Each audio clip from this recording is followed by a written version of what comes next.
To save the only girl I ever loved, I had to shatter her heart, right when she loved me the absolute most. The whole world called me a heartless, ungrateful piece of trash. But I didn't give a damn about ruining my reputation. I abandoned her just so I could become a human guinea pig for a clinical trial. 3 years later, my personal hell as a lab rat finally ended. But the very first thing I did wasn't crawling back to beg for her forgiveness. No, I went straight to a funeral parlor. 3 grueling years of swallowing experimental drugs had completely wrecked my body. My organs were rapidly shutting down. Now, I've got exactly 1 month left to live. I couldn't let her find out the truth. If she ever knew I faked that brutal betrayal to save her life, she'd spend the rest of her days drowning in agonizing guilt. So, I'm taking this dark secret to the grave, leaving her world forever. Mr. Lee, the grand total for your reserved funeral package comes to $91,000. I stared blankly at the debit card in my hand. My entire life savings? Just $40,000? I never thought that picking how I wanted to die would turn into a luxury I couldn't even afford. Sliding the card across the counter, I swallowed my pride. I only have $40,000 on me right now. Can I pay off the rest in a few days? The clerk gave me a pitying look and agreed. As long as I settled the bill within a month. Earning $51,000 in 4 weeks? Yeah, right. For a dying man, that was basically impossible. But there was one desperate long shot I could take. I dragged myself to the entrance of the King family's insanely lavish jewelry gala. Obviously, without an invite, the giant security guards tossed me to the curb. I shivered in the cold for 3 straight hours. Finally, the VIPs started pouring out. And there she was, Miranda Gu, looking drop-dead gorgeous, clinging lovingly to Logan Ding's arm. Some rich trust fund kid nearby was kissing up to them. Damn, Logan. President Gu really spoils you. She dropped $80 million on that auction ring without even blinking an eye. Logan flashed a sickeningly sweet smile. Miranda says you only get married once, so she wants to give me the absolute best of everything. She even promised she'll never, ever divorce me. Watching them step toward a sleek black stretch Lincoln, I panicked and yelled out, stopping Miranda in her tracks. The instant she heard my voice, she froze. As she turned around, a storm of emotions flashed across her face before freezing into a cold, bone-chilling hatred. I stumbled up to her, trembling, and unclasped a cheap seashell bracelet from my wrist. Miranda, I croaked out, I want to trade this bracelet back to you for $51,000. This was the exact bracelet she handcrafted from seashells during our very first beach date, back when we were madly in love. I still remember her sweet voice back then. Ethan, promise me. In the future, you can trade this for the most precious thing in my entire world. Miranda violently snatched the fragile bracelet right out of my hand. Her eyes were blazing with a fury that could burn me alive. Ethan Lee, we haven't seen each other in 3 damn years, and you only crawl back to beg me for cash? I dropped my gaze, unable to look at her, and muttered, if it's worthless now, then just forget it. Honestly, I never expected her to pay up. I just desperately wanted to see her face one last time before I died, to burn her beautiful smile into my memory. With a heavy heart, I reached out to take the seashell bracelet back, but instead, Miranda casually tossed it straight into the dirt. I immediately dropped to my knees to pick it up, only for her to brutally stomp her foot right onto the back of my hand. I couldn't hold back a pathetic cry of absolute agony. Her razor-sharp stiletto heel ground into my flesh without an ounce of mercy. The seashells shattered into a dozen pieces, the jagged shards digging deep into my palm as warm blood began pouring out. She sneered down at me. Does it hurt? Let me tell you something, Ethan. Compared to the hell and betrayal you put me through back then, this is absolutely nothing. A massive crowd of elites had already gathered around us, whispering maliciously. Hey, isn't that the scumbag who dumped President Gu back in the day? Yeah. Back when she was just starting her company, she suffered sudden heart failure and desperately needed a transplant. The second that loser found out, he bolted. He ditched her to hook up with some rich heiress and fled the country to live like a king. Now that he's broke, he's probably sick with regret. Look at him, shamelessly crawling back like a pathetic leech. What a joke. If I were President Gu, I'd make sure to ruin his life completely. Everything they were saying was technically true. but not a single soul knew the dark, hidden reality behind that truth. Back then, Miranda really was dying of heart failure. I went through pure hell, turning the city upside down until I finally found a heart that was a perfect match. The donor was a vegetative patient, whose father happened to be a totally fanatical pharmaceutical researcher. The madman had one absolute condition for donating his son's heart. I had to sign my life away and become a human test subject for his extreme, newly developed drug. I knew my stubborn Miranda. She would have rather died than let me risk my life as a lab rat for her. And that is exactly why I hired an actress, to help me stage the most heartbreaking performance of my life, pretending that I cheated on her and walked away. Over those 3 years of being a human guinea pig for experimental drugs, the harsh chemicals absolutely ravaged my body. With multiple organ failure setting in, the doctors gave me a month to live. At most, Miranda Goo ground her heel down even harder. My entire arm shook violently from the agonizing pain. I looked up at her, a self-deprecating smile forming on my lips. "Careful, Miranda," I choked out. "Acting like this makes it look like you're still completely obsessed with me." She kicked me hard, sending me sprawling to the dirt, as if you're even worthy. A sharp, piercing pain flared in my chest. My face went deathly pale, and I bit down hard on my lip to keep from making a single sound. Squatting on the ground, I silently picked up the shattered pieces of our seashell bracelet, stuffed them into my pocket, and tried to leave. But a wealthy, arrogant woman in designer clothes deliberately blocked my path. Flaunting a thick stack of bills in her hand, she sneered, "I heard that back then, you were willing to sleep with anyone for just $10,000. Well, here is $10,000 right now. Why don't you strip naked and show everyone exactly how pathetic you are?" The surrounding crowd instantly erupted into a roar of mocking laughter. Seeing that I wasn't moving, someone else threw another $10,000 right at my face. "If you think that's too cheap, I'll add another 10,000. Take it off." The crowd immediately started chanting like a pack of wolves. "Take it off! Take it off!" My face burned hot with shame as a sickening wave of humiliation crashed over me. I desperately wanted to leave, but the crowd had me completely boxed in. Standing off to the side, Logan Ding gently grabbed Miranda's hand. "Miranda, let's go. A piece of trash like him isn't worth another second of your time." Just as the two of them turned to get into their luxury car, some guy in the crowd suddenly lunged at me, aggressively tearing at my clothes. "What are you acting so innocent for, huh? Strip him down so we can all get a good look." I curled up on the ground, wrapping my arms tightly around myself, but my shirt had already been ripped to shreds. Everything before my eyes began to blur into a dizzying haze, and I felt like I had been violently thrown back to my childhood, back to those dark days of being brutally bullied in the orphanage. But this time, no one was coming to save me, because I was the one who had personally pushed away the only person who used to protect me. "Get the hell away from him!"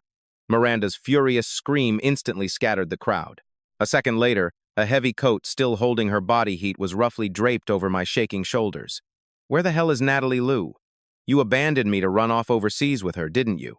And she let you live this kind of miserable, pathetic life?"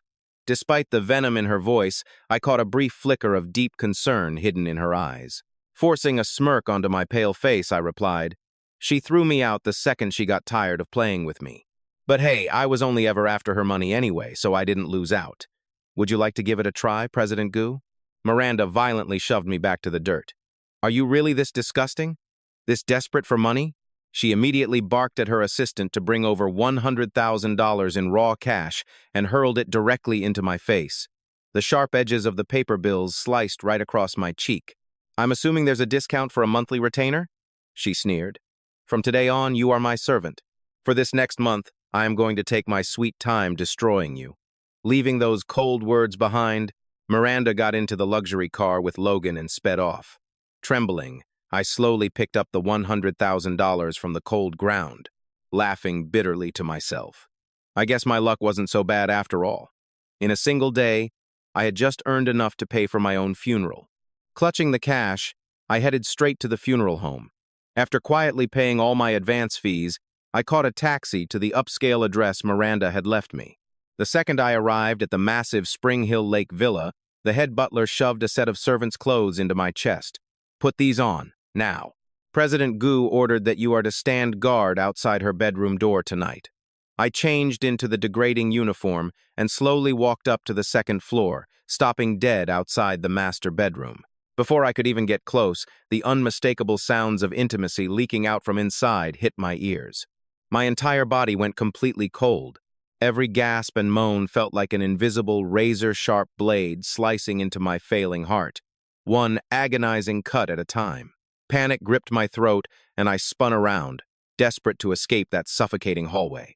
But the bedroom door suddenly swung wide open. Miranda stood there in a silky nightgown, her bare neck purposely covered in dark, passionate marks. She locked her sharp, piercing gaze right onto me. So, how did it feel listening outside my door? I knew exactly what she was doing. Miranda was deliberately staging this to punish me for my supposed betrayal all those years ago. I couldn't afford to let my mask slip, not even for a second. Honestly, Mr. Ding sounds a bit uptight in bed. I bravely reached out, casually sliding my hand around her waist. Since you paid me so much money, President Gu, I'd be more than happy to give him some private tutoring. Miranda ruthlessly grabbed my chin, her grip viciously digging into my skin. Her eyes burned with disgust as she spat. You really are pathetic. Is it true? As long as someone pays you enough, you're willing to do absolutely anything? A seductive smirk crossed my face. Of course. Who in their right mind says no to cold, hard cash? Miranda Gu shoved me away with absolute disgust. A pathetic man like you makes my skin crawl. But I'm sure General Wong will absolutely love tearing you apart. Before I could even process her twisted threat, her voice turned to ice. Drag this trash to the backyard. Two massive guards instantly grabbed me, dragging me rough and hard toward the back of the estate. The second we hit the yard, I saw it a massive, vicious Tibetan mastiff bearing dagger-like teeth. My whole body started shaking uncontrollably. I'd been savagely attacked by a stray back at the orphanage. Ever since, just the sight of a dog paralyzed me with sheer, suffocating terror. No, I'm not going in there, I begged the butler, gripping my arm. Please, just let me go. I'm begging you, please let me go. But Miranda's voice cut through the air behind me like a frozen blade. Ethan Lee, didn't you just swear you'd do absolutely anything for a paycheck? Why so scared now? The last shred of my sanity fought desperately to keep me from breaking. Swallowing my absolute panic, I forced a smirk. I said I'd do anything for money, yeah, but a sick game like this? That's gonna cost an extra fee. The cash you gave me just isn't enough. Miranda exploded in rage. Fine. I'll add another 100,000. Lock him in the cage. The guards shoved me brutally into the pen, slamming the heavy iron door behind me. The monstrous mastiff immediately stalked toward me, eyes locked on its prey. My knuckles turned white, gripping the bars as absolute, soul-crushing despair took over. Every psychological wall I'd built completely shattered, and I just couldn't play the tough guy anymore. I looked at her, completely broken. Miranda, I was wrong. I'm so sorry. Just please let me out. She just stared down at the man who had supposedly ruined her life, now sobbing and begging on his knees for mercy. But deep down, seeing me like this didn't give her a single ounce of vengeful satisfaction. Right at that second, a blood-curdling scream ripped from my throat. The mastiff had sunk its massive jaws deep into my calf. The blinding agony and absolute terror were too much for my brain to handle. Everything went completely black. By the time her new guy, Logan Ding, stepped out, a bodyguard was rushing my limp body away. Miranda followed frantically, running outside completely out of her mind. She was so panicked, she didn't even realize she had completely knocked Logan to the dirt. Logan glared at my unconscious body with pure, unfiltered hatred. When I finally blinked my eyes open, I was lying in a plush bed. My mangled leg was wrapped in thick bandages, and Logan Ding was standing right over me. Seeing me awake, he sneered, his voice dripping with venom. Ethan Lee, why the hell did you have to come crawling back? You ditched Miranda when her heart was failing, leaving her completely alone to die in your bridal suite. Do you even care that she almost died? When I found her, she was choking on her own blood, still crying your name. Thank God it wasn't her time to go. Right after I rushed her to the ER, the doctors miraculously found a donor heart that perfectly matched. But you know the very first thing she did after surgery? She went looking for you. She said she was cured, so she wouldn't be a burden anymore. She swore she'd work her fingers to the bone just to give you a perfect life. And what did you do? You ran off overseas with some wealthy sugar mama to live a lavish, carefree life. Do you have any idea how broken she was, sobbing at that airport? Hot tears spilled uncontrollably from my eyes. He had no clue that for the past 3 years, my hell had been just as bad as Miranda's. I was locked inside a pitch-black, windowless lab, completely trapped, force-fed handfuls of pills, and used as a human guinea pig for sick drug experiments every single day. I stood by her side for 3 agonizing years before she finally let me into her heart, Logan spat. We're finally tying the knot. And yet, a worthless piece of trash like you comes back to ruin her life just for some quick cash. My lips quivered. I desperately wanted to scream that I didn't care about the money, that I was actually dying and I just wanted to see the love of my life one last time. But the words just wouldn't come out. Logan glared down at me, his voice pure poison. I will absolutely never let a pathetic parasite like you anywhere near my fiancée. The second he said that, he yanked me out of bed, then violently smashed his own head into the wall. Crimson blood instantly poured down his forehead. Hearing the sickening thud, Miranda burst through the door. She rushed to catch him, totally panicking. Logan! Oh my God, are you okay? Leaning heavily against her shoulder, Logan played the perfect victim. Miranda, he whispered weakly. He pushed me. I froze, my blood running cold. I couldn't believe this guy was actually pulling a psycho stunt just to frame me. Before I could even open my mouth to defend myself, Miranda spun around and delivered a brutal kick right into my chest. Her eyes were terrifyingly cold. If anything happens to Logan, I will make you pay for it with your life. The second she finished speaking, she gathered Logan Ding in her arms and sprinted toward the hospital. I was kicked hard to the floor. A sharp, agonizing pain flared up in my abdomen, forcing my entire body to curl inward. But honestly, the pain in my chest was so much worse. Miranda Gu hated me. She actually wanted me dead. Ethan Lee, I thought to myself, isn't this exactly what you asked for? Then why does it hurt so damn much? Why do you wish you could just die right here and now? I lost track of time. The next thing I knew, the butler marched a group of heavy hitters into the room. They pinned me down and dragged me all the way to the hospital. Their aggressive, rough handling made it seem like I was some kind of unforgivable, heinous criminal. At the hospital, Logan Ding's head was already wrapped tight in gauze. He lay weakly on the hospital bed, his face completely pale. Miranda's eyes were full of absolute heartache as she looked at him. But the second her gaze shifted to me, that warmth instantly morphed into a deep, agonizing hatred. Kneel down and apologize to Logan. I was forcefully pinned down by the guards, shoved to my knees on the cold floor, completely unable to move. At this point, I just gave up fighting back, my eyes completely clouded over, replaced by a heavy, dead silence. I looked up and asked, if I apologize, will you let me go? Will you let me leave? I was just so truly exhausted. I was in absolute agony, both physically and mentally. Right now, all I wanted was to find a quiet, empty place to silently wait for my death, but hearing that word, leave! Miranda's heart seemed to twitch painfully at that. She snatched the cup beside the hospital bed and ruthlessly splashed a full glass of freezing water right into my face. You don't have the right to bargain with me! Ethan Lee, what you owe me can never be repaid in this lifetime. Hearing that, I just let out a mocking, bitter sneer. President Gu, acting like this really makes it look like you can't accept losing.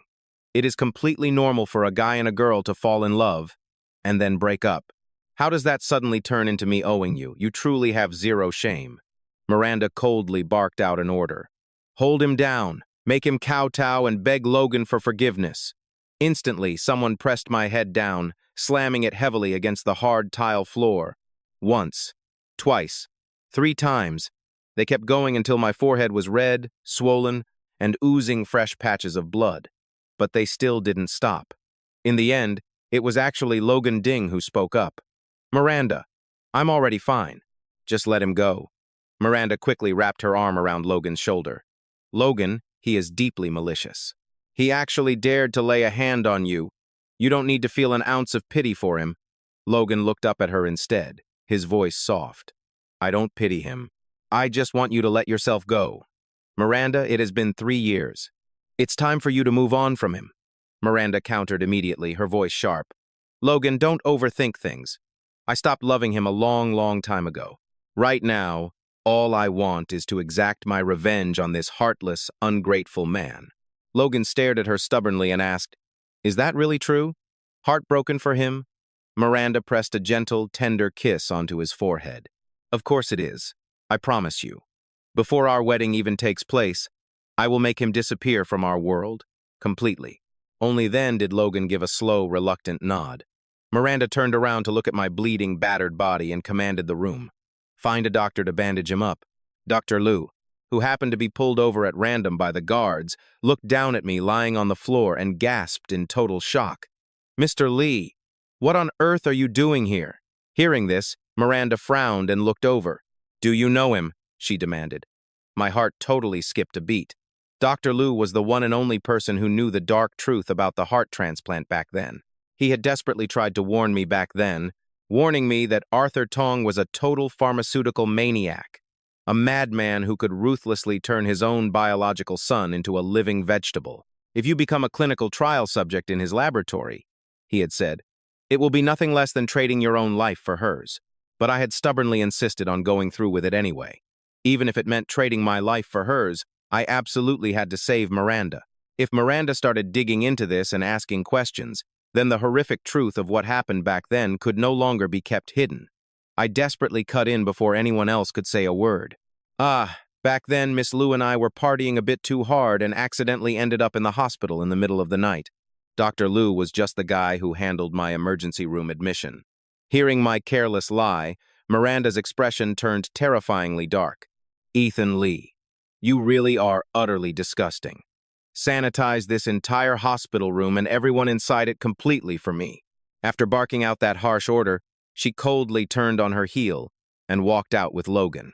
Weakly, I reached out and grabbed the edge of Dr. Liu's white coat, pleading in a raspy whisper, "Dr. Liu, please, I am begging you.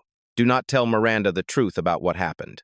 Dr. Liu looked down at my battered, absolutely wretched state and let out a heavy sigh. "To save her. You let yourself be totally destroyed in that nightmarish laboratory for 3 years. Now, you barely have any time left to live, and she still completely misunderstands you. Tell me, is doing all of this truly worth it?" A pale, bittersweet smile slowly appeared on the corner of my lips. My gaze stayed just as fiercely resolute as it had been all those years ago. Every single bit of this, it was all completely worth it. Moments later, a squad of nurses in full hazmat suits stormed in, lugging heavy disinfectant tanks. They immediately started blasting massive clouds of chemical spray all over my body and flooding the entire room. The thick, heavy vapor choked the air right out of my lungs, stinging so badly that hot tears streamed uncontrollably down my face. Dr. Liu let out a deep, heavy sigh. He gently handed me a tissue, then carefully cleaned and wrapped a fresh bandage around my battered forehead. Over the next few days, Miranda Gu stopped pulling her bizarre stunts. Instead, she fully leaned into treating me like her own personal punching bag of a servant, hell-bent on making my life miserable. She actually forced me to hold a heavy basin of warm water just to serve her while she washed her feet, only to violently kick the basin over on purpose, forcing me to get down on my hands and knees to scrub the freezing water off the floor. Every single meal I spent hours sweating over in the kitchen, she dumped them straight onto the floor right in front of my face, letting the dog eat them instead. "The trash made by an unwashed, filthy person like you is only fit for a dog's mouth," she sneered. Then, she took Logan Ding on a luxury shopping spree, dropping over $10 million just to buy out every single watch in a high-end designer store. And the punchline? She forced me to carry every last one of those heavy shopping bags back to the villa entirely on foot. I ended up sprinting back and forth across the city for a whole day and night, pushing my broken body until I literally collapsed on the pavement from pure, agonizing exhaustion. When I finally dragged my eyes open in that sterile hospital room yet again, Dr. Liu hit me with the devastating truth. Because of the brutal physical torture I had forced my body through these past few days, my organs were completely shutting down. I had, at absolute most, just 1 single week left to live. Hearing those exact words, I honestly didn't feel fear. Unexpectedly, all I felt was a wave of pure, absolute relief. I finally wouldn't have to drag this hollow, half-dead, totally miserable body through the dirt anymore, constantly drowning under the suffocating, crushing weight of my hopeless love for Miranda Goo. But, before my time was finally up, there was still one last major thing I had to take care of. And right on cue, my phone started buzzing with a call from Miranda Goo. "Ethan Lee, you literally just fainted from a little anemia. How much longer do you seriously plan on slacking off in that hospital bed?" Her voice was ice cold, dripping with that imperious, commanding tone. "Get your pathetic ass over to the romantic bridal shop right this second. You need to help Logan try on his wedding clothes." I silently dragged myself out of that hospital bed and immediately rushed straight over to the high-end bridal boutique. Because my face looked like a terrifying, bloodless ghost, I had practically begged a nurse to help me apply a layer of light makeup just to hide the deathly pallor. By the time I finally pushed through the doors of the bridal shop, Miranda Goo and Logan Ding had already changed into their matching wedding dress and tailored suit. As she stepped out from the fitting room, I saw the breathtaking gown. The entire wedding dress flowed in a stunning, soft lavender color, perfectly hugging every single beautiful curve of Miranda Goo's figure. The shop assistants standing off to the side were literally glowing, their faces flushed with absolute envy. "Oh my God, this wedding dress is absolutely drop-dead gorgeous. I heard President Goo actually designed it herself." The intricate lavender detailing was replicated piece by exact piece straight from Provence. I just stood there, totally frozen on the spot like a block of ice. The rims of my eyes started burning, growing uncontrollably hot and wet. That breathtaking wedding dress. It was the exact same design I had painstakingly sketched out for Miranda Goo all those years ago. She had actually gone ahead and brought my dream to life.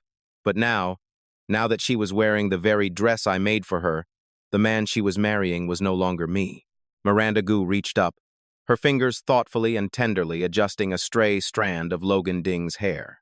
But the exact second she turned around and her sharp gaze landed on me, all that tender warmth instantly vanished. "Your face looks perfectly flushed, yet you're still sitting there whining about anemia." Just as I expected. It was nothing but a pathetic, desperate excuse you cooked up with your little doctor. I shakily raised a hand to wipe away the stray tears leaking from the corners of my eyes, forcing a hollow smile that honestly looked way more painful than crying. "Wow, you saw right through me. I was honestly just hoping to use the whole fainting thing to steal a few extra days of rest." Miranda Goo just let out a brutal, ice-cold sneer. "Listen closely, Ethan Lee. I paid you $100,000 to hire you as a servant for an entire month, not to drag you out here to enjoy a luxury vacation. Get your ass over here right now and hold Logan's shoes for him." I silently walked over, picked up the sharp, pointed leather shoes sitting on the display rack, and placed them carefully right by Logan Ding's feet. Logan Ding lifted his foot as if to slide it into the shoe, but instead, he violently stomped his heavy heel straight down, crushing the back of my fragile hand. "Ah!" I let out a sharp, pathetic cry of absolute agony. "My hand," Logan Ding slowly, deliberately lifted his foot away, tossing out a casual, disgustingly careless tone. "Oh, wow, I am so sorry." My vision totally blurred for a second. I really didn't see what was under my foot.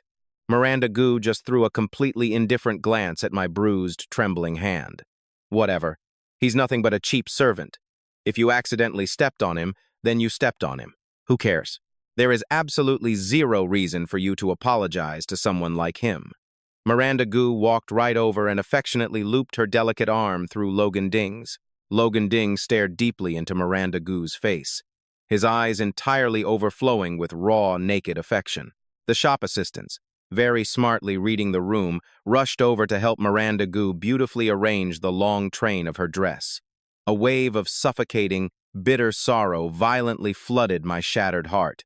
Roughly shoved aside by the bustling staff, I quietly backed out of the fitting room with a bleak, totally despondent expression. But before I could even drag myself a few steps down the hall, my arm was violently snatched from behind. Miranda Goo aggressively dragged me straight into the dim, empty lounge right next door, forcefully pressing her body forward to fiercely trap me against the cold wall. "Ethan Lee, if you hadn't disgustingly cheated on me back then, absolutely everything happening here today would have belonged to you. You must be completely drowning in regret right now. Aren't you? Regret? If I hadn't agreed to become a human lab rat for those clinical trials back then, I wouldn't have had to survive 3 dark, absolutely hellish years, and I definitely wouldn't be standing here right now, completely hovering on the verge of death. But looking at a living, breathing Miranda Goo standing right in front of me, I knew every single second of that agony was worth it. I lifted my eyes, meeting her fierce gaze, and told her with absolute certainty, "No, I don't regret a thing." "Why?" Miranda Goo grabbed my shoulders, her voice cracking as she roared in pure fury. "You threw me away for cash back then. Now that I have all the wealth and power in the world, why the hell don't you regret it?" I shoved her away, forcing my voice to sound ice cold to mask the endless, overflowing love breaking my heart. There is no why. I never regret a single thing I do. Without skipping a beat, I yanked a bank card from my bag and shoved it right in her face. "There is $64,000 left in this account. I'm giving it all back. From this second on, I am no longer your servant. Miranda Goo, whatever we had is officially dead and gone." In a flash, Miranda looked as if she had just been violently shoved back 3 years into the past. Back to the day I stood in front of her with Natalie Lou in my arms, staring at her with that exact same cold, heartless indifference, telling her, "Miranda Goo, I just don't love you anymore. From this day forward, our relationship is officially over." Seeing that Miranda Goo just stood there frozen in silence, I slammed the card straight into her hand, spun on my heel, and walked away. I was Nochi. Nochi, Lark, my Said Ame roding notions. I was absolutely terrified that if I stayed even a second longer, the dam holding back my emotions would completely shatter. But right as my fingers wrapped around the cold brass of the doorknob, Miranda rushed me from behind. She wrapped her arms fiercely around my waist, spinning me around, and slammed me hard against the wall. "Ethan Lee, do you honestly believe I'm still that same naive, pathetic Miranda Goo from 3 years ago? That you can just walk out whenever you feel like it? That you can toss me aside the second you're bored?" Staring at her flushed face as she leaned in dangerously close, my brain short-circuited into total panic. "What the hell do you think you're—" But before I could even finish my sentence, Miranda roughly jerked my chin up, smashing her lips against mine in a fierce, completely unhinged kiss. I thrashed and fought back violently, but she just pinned me tighter. "You bastard!" Her teeth tore into my lip, and the sharp, metallic taste of blood instantly flooded our mouths. Suddenly, the lounge door swung wide open. Logan Ding stood frozen right there at the entrance. Fully decked out in his wedding tuxedo, his eyes bulged out of his head, staring at the two of us locked together in sheer, horrifying disbelief. Instantly, Miranda's lost sanity snapped right back into place. She tore herself away from me, shooting a fiercely guilty, panic-stricken look straight at Logan Ding. Logan stumbled blindly backward a few steps, then spun on his heels and bolted frantically outside. Miranda cursed under her breath and immediately sprinted out after him. The moment she let go, every single ounce of strength left in my broken body drained completely away. Without her holding me up, my legs gave out. I slid helplessly down the cold wall and crumpled into a heap on the floor. I brought my trembling hands up and buried my face in my palms, but the burning tears still managed to spill endlessly through the gaps in my fingers. I could feel it. Miranda Goo still loved me, but I absolutely couldn't allow myself to fall back into the trap of those sweet memories. I was on the absolute verge of death. Why the hell was God tormenting me like this? Meanwhile, Logan had sprinted out of the shop, blindly darting straight across the road. A speeding car was hurtling directly at him, horns blaring.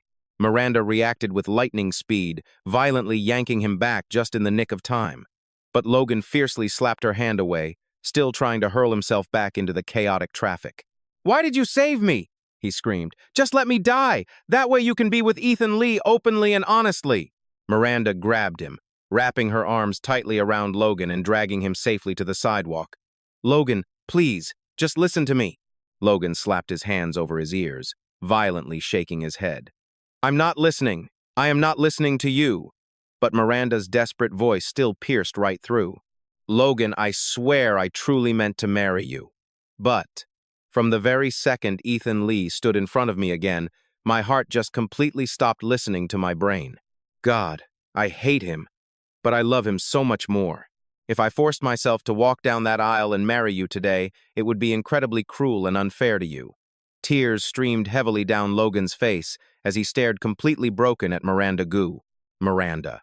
I don't give a damn about fairness, I just want to be with you. Ethan Lee doesn't deserve a single drop of your love. He ditched you. He abandoned you when you were totally helpless and needed him the absolute most.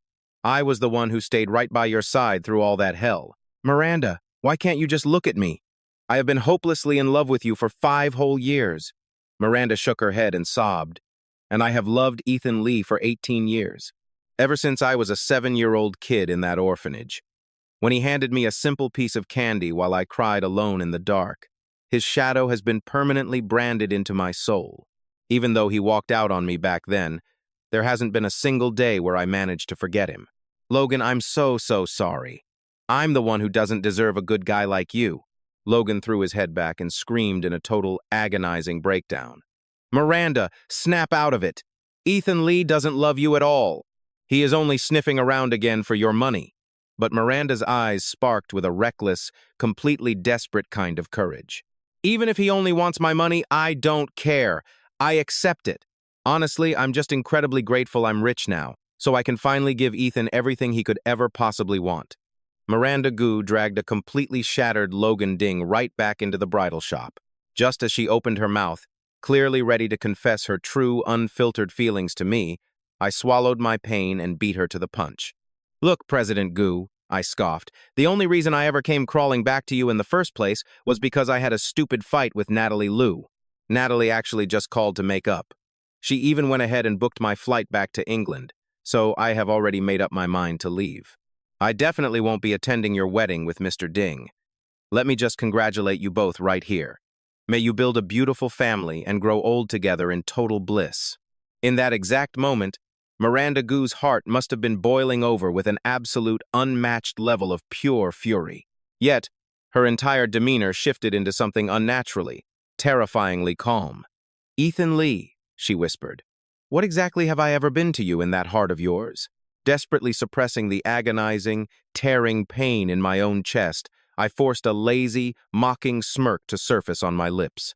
Does the great President Gu really need me to spell it out for her? I sneered. You were just a backup plan, obviously, for when Natalie Liu and I were on a break.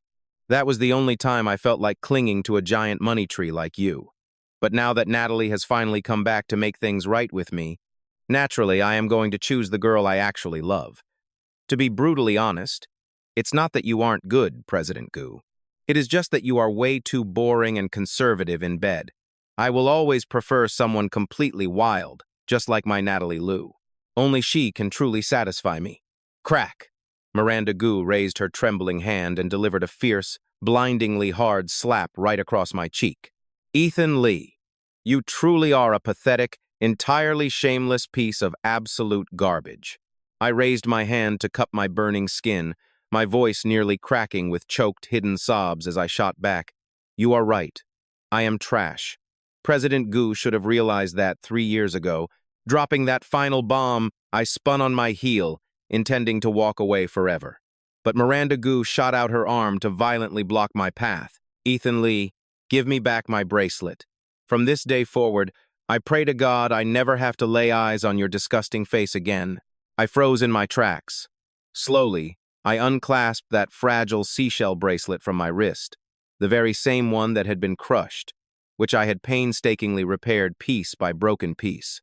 Miranda Gu viciously snatched the delicate bracelet right out of my hands, and then, without a second thought, she ruthlessly stomped those shells into complete dust against the floor, leaving absolutely zero possibility for me to ever fix it again.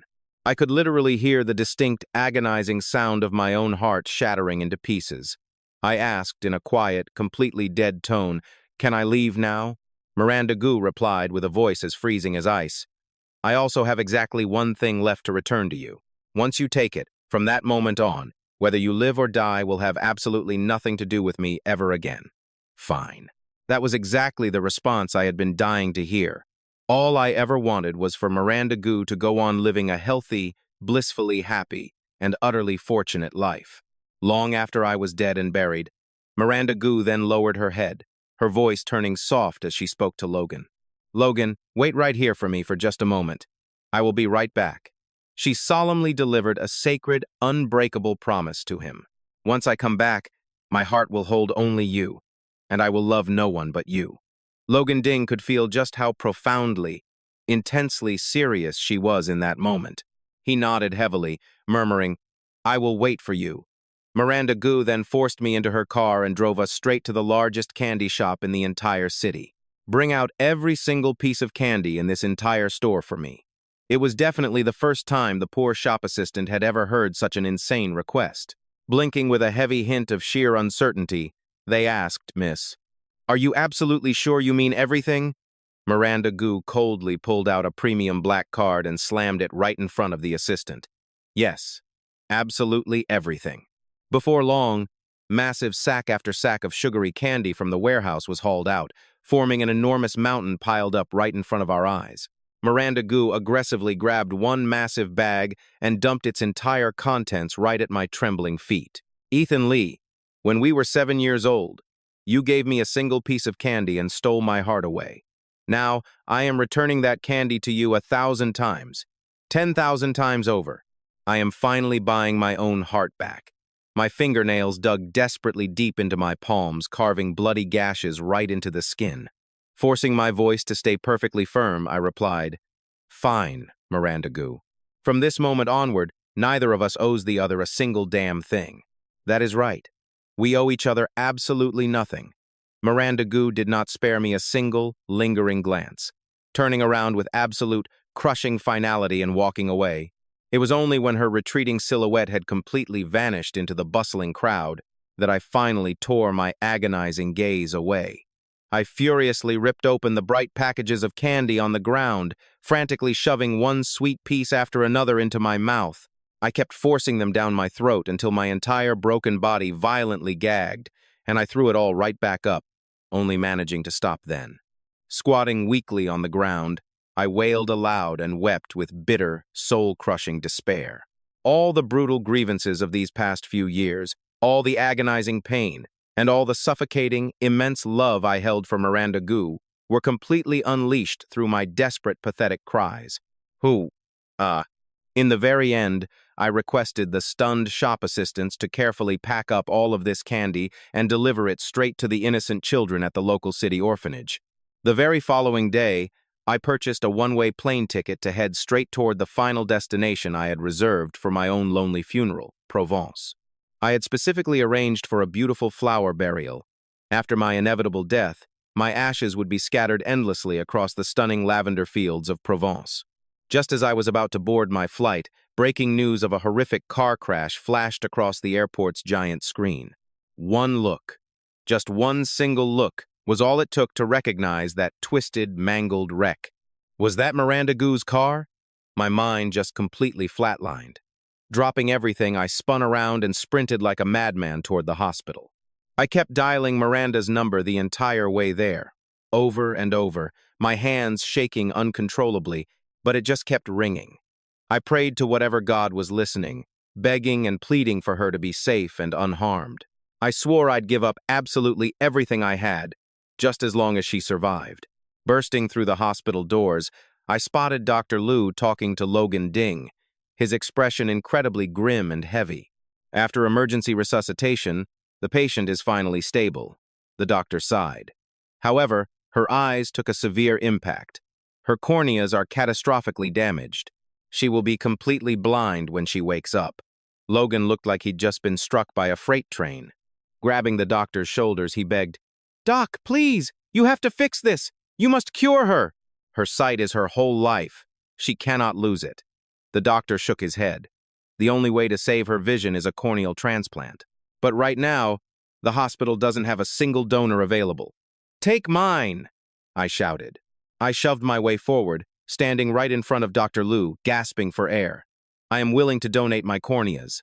Please, perform the surgery immediately." Dr. Liu frowned hard. "Mr. Lee, corneas cannot be donated from a living person." I cut in frantically. "But you know my condition. I only have a few days left to live anyway." Dr. Liu's face turned deathly serious. "Even if your time is short, the hospital has absolutely zero precedent for harvesting corneas from a living body.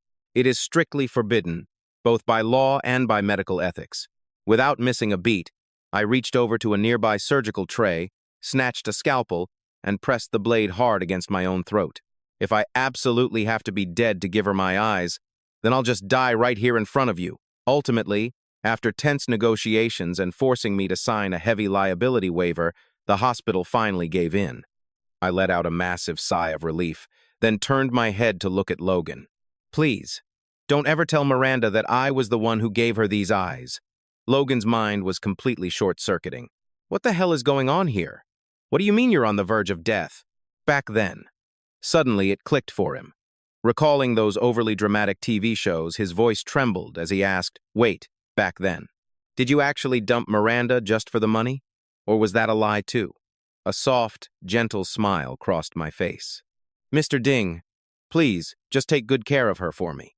With that, I turned around and walked straight into the operating room without looking back.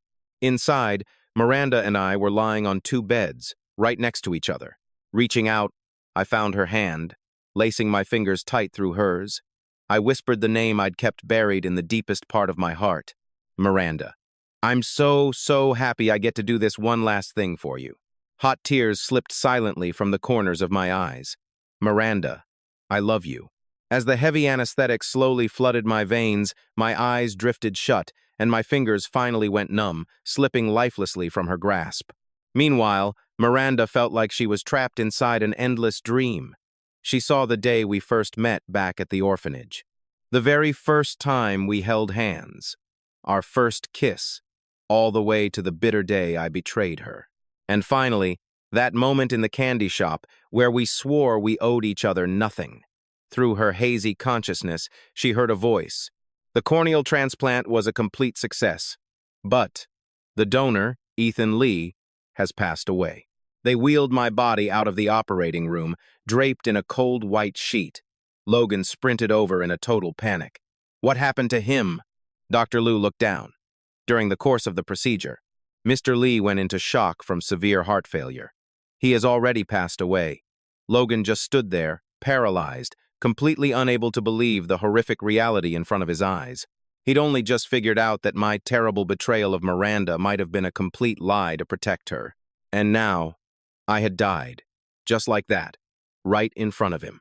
Right at that moment, staff members from a local funeral center walked up, holding a signed authorization form I'd prepared earlier. Mr. Lee actually reserved his own funeral package 10 days ago. Please release his body to us. After double-checking the paperwork, the doctor slowly handed my body over to the funeral staff. Logan immediately jumped in front of them to block their path. "Wait, what? Are you saying Ethan booked his own funeral 10 days ago?" It was just way too much. Logan's brain was completely overwhelmed by the sheer amount of bombshells dropping all at once. 10 days ago, that was the exact day Miranda and I had finally crossed paths again. Even back then, I already knew I was going to die. "Yes." The staff member nodded grimly. "We're honoring our agreement now. We'll be taking Mr. Lee's body for cremation and arranging his funeral." With those heavy words hanging in the air, they wheeled my lifeless body away. Logan Ding's first instinct was to stop them again, but right at that second, Miranda Gu was wheeled out of the operating room. Shoving everything else aside, he had zero time to worry and rushed straight to the intensive care unit with Miranda. 2 hours later, Miranda woke up from the anesthesia. But seeing Logan Ding standing watch by her bed, she couldn't hide the crushing wave of disappointment in her heart. Her dreams had been entirely filled with my silhouette. Yet, the face greeting her in the waking world wasn't mine. "Come on, Miranda. Snap out of it." She told herself that the heartless jerk was probably already on a flight back to England, eager to rekindle his sweet romance with Natalie Liu. Logan Ding's eyes lit up with absolute joy. "Miranda! You're awake!" Miranda gave a weak nod, reaching out to squeeze Logan's hand. "Logan, I'm so sorry for making you worry." Hot tears welled up in Logan's eyes. "Miranda, just knowing you're okay is more than enough." The attending doctor strolled in to run a post-op check on the newly awakened Miranda. "Your vision is completely normal, and there are absolutely no signs of rejecting the corneal transplant. You're doing great." The second she heard that, Miranda's head snapped toward the doctor. "Wait, what did you just say? I had a corneal transplant?" Back in the icy operating room, she had vaguely heard someone mention it, but she honestly thought it was just a fever dream. Was it actually real? The doctor nodded. That's correct, because your eyes took such a severe hit from the car crash. Your corneas were catastrophically ruptured. Without a corneal transplant, you would have gone completely blind. Who was it? Miranda instantly pressed for answers, her voice trembling. Who was the person that donated their corneas to me? According to our strict confidentiality protocols, we cannot provide any information regarding the donor. Dropping that bombshell, the doctor spun around and left the room. Instantly, Miranda threw off her blankets, desperate to get out of bed. Logan scrambled to hold her back. Miranda, what on earth are you doing? If they won't tell me, I'll go find out myself. Miranda's heart was a messy, agonizing knot of absolute turmoil. She was terrified that the haunting words from her dream were actually real. Seeing her panic, Logan quickly rushed to comfort her. I know who it was, he lied smoothly. It was a woman who tragically passed away from sudden heart failure. The hospital just can't disclose the donor's details because of their strict protocols. But right after your surgery was completed, I saw what happened. I even had my assistant drop off a huge sum of money to compensate her grieving family. The heavy anxiety crushing Miranda's heart finally settled down, and she sank back into her hospital bed. With a bitter, self-deprecating sigh, she whispered, Logan, do you know? Back in that operating room, I had this insanely long dream, and every second of it was completely filled with Ethan Lee's silhouette. I actually even dreamed that he was the one who gave up his corneas for me. Totally ridiculous, isn't it? If this had been any time before today, Logan Ding would have spared no effort to drag my name through the mud. But now, the words completely died in his throat. Because I really was the one who donated my corneas to her, and I had literally sacrificed my own life to do it. His palm clamped tightly over Miranda's trembling hand. Miranda, forget about Ethan Lee. Treat all those past memories as a brilliant, beautiful, but agonizingly painful dream. Miranda squeezed her eyes shut, and it took a long, heavy moment before she slowly nodded. She truly needed to move forward. Ethan Lee. From this day forward, I am going to erase you from my memory completely. Exactly 1 week later, Miranda Gu was discharged from the hospital. Throwing herself into distractions, she started planning and preparing for her grand wedding with Logan Ding. The news of their upcoming wedding announcement blew up across the internet like absolute wildfire. Yet, the closer the big day approached, the more suffocating Miranda's heart felt. The crazy thought of calling off the whole thing and flying to England to track me down flashed through her mind 1,000,000 times. However, every single time that dangerous thought even began to surface, she would mercilessly crush it down. She kept reminding herself that Logan was the hero who had saved her life, and Logan was the one who stuck by her side through the absolute darkest, lowest moments of her life. She couldn't repay all that loyalty by betraying him. Bit by bit, she learned to use alcohol to numb her feelings. It was the only way she could escape that raw, excruciating pain inside her chest. After getting insanely drunk yet again, Miranda clung to Logan Ding, weeping in absolute agony. I loved you so damn much. So why did you have to be so utterly heartless to me? I could have forgiven you for abandoning me back then. I could have turned a blind eye to whatever happened between you and Natalie Liu over in England. Ethan, please, come back to my side. I even went ahead and made that beautiful wedding dress you designed. You saw it that day, didn't you? Was it exactly like you pictured? Miranda mumbled, her voice cracking. When I designed this wedding dress, I imagined slipping it on and marrying you, over and over again. Ethan, I have the money and the power now, she sobbed. I can make every single one of your dreams come true. So why did you still pick Natalie Liu over me? Why? Just why? Drunk out of her mind and eyes brimming with tears, Miranda Gu gripped Logan Ding's hand, desperately begging him for an answer. Logan's heart twisted in his chest. He wasn't doing much better. Deep down, he always knew Miranda was hopelessly, irrevocably in love with me. She played it cool during the day, sure, but he knew the truth. Her heart had never let me go, not even for a split second. After tucking a totally wasted Miranda into bed, Logan stepped outside the massive villa.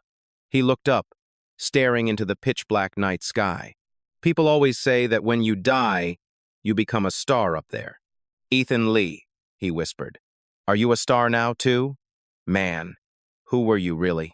Before, he just saw me as a gold-digging piece of trash, totally obsessed with money and status. But after finding out about my cornea transplant, Logan started getting this gnawing feeling. Had they gotten me completely wrong? He sensed some massive, tragic truth was buried underneath it all. But honestly, why bother digging it up now? I was already dead and gone, and there is no bringing back the dead. Uncovering the truth would only bring them absolute hell and endless torment. Logan made a silent bet with himself, using the upcoming wedding as his ultimate deadline. If Miranda could actually hold his hand and walk down that aisle, he would give up everything to cherish her. He would spend the rest of his life making her happy. But if the wedding fell apart, it just meant they were never meant to be. If that happened, he would finally let go and tell Miranda the agonizing truth about me donating my corneas. Flash forward to 3 days before the wedding. Relatives from both the Gu and Ding families packed the house to help prep for the big day. Miranda had lost her parents super young and grew up in an orphanage, so her side of the guest list was pretty much non-existent. The Ding family, though? They were a massive, powerful clan. A bunch of them even flew in from overseas just for the ceremony. Logan's cousin, Justin, made the trip all the way from England, and he even brought his new girlfriend along to meet the future bride and groom. "Hey guys, this is my girlfriend, Natalie Liu," he beamed. Instantly, the entire room went dead silent. You could hear a pin drop. Miranda's eyes locked onto Natalie like a hawk. "You are his girlfriend? Then what the hell happened to Ethan?" Natalie felt a chill run down her spine. Miranda was glaring at her like a cold-blooded viper ready to strike. She recognized Miranda right away, too. Seriously, what were the odds? It is a ridiculously small world. Years ago, she had taken my money to put on a show faking a blatant cheating scandal with me right in front of Miranda's face. And now, they were about to become sisters-in-law. Talk about awkward. Remembering our little stunt, Natalie was sweating bullets. Forcing an uneasy laugh, she waved her hand. "Oh, Ethan? That was ages ago. We broke up a long time ago. Justin is my true love now."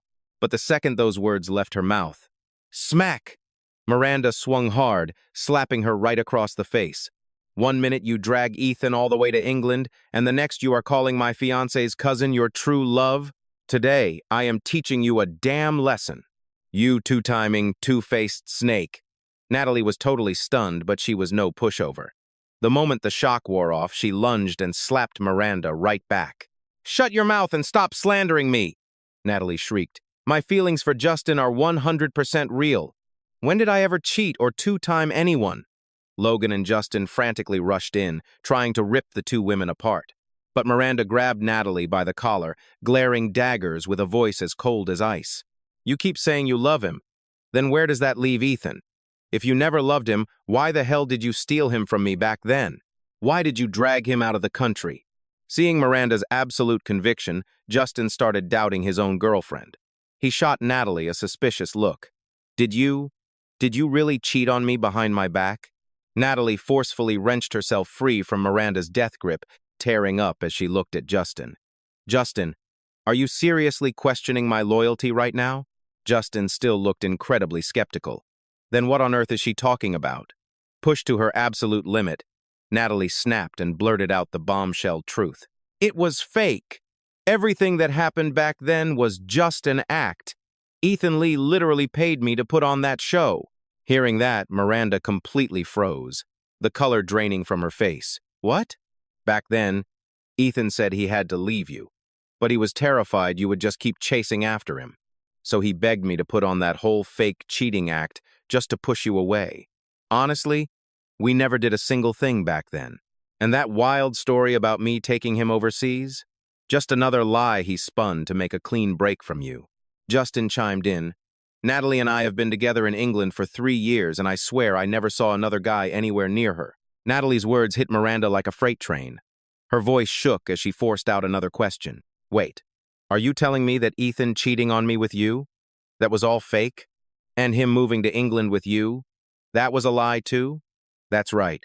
The second Natalie confirmed it, Miranda spun on her heels and bolted for the door. If everything back then was a complete lie, then what I said recently about making up with Natalie and going back to England had to be a lie too.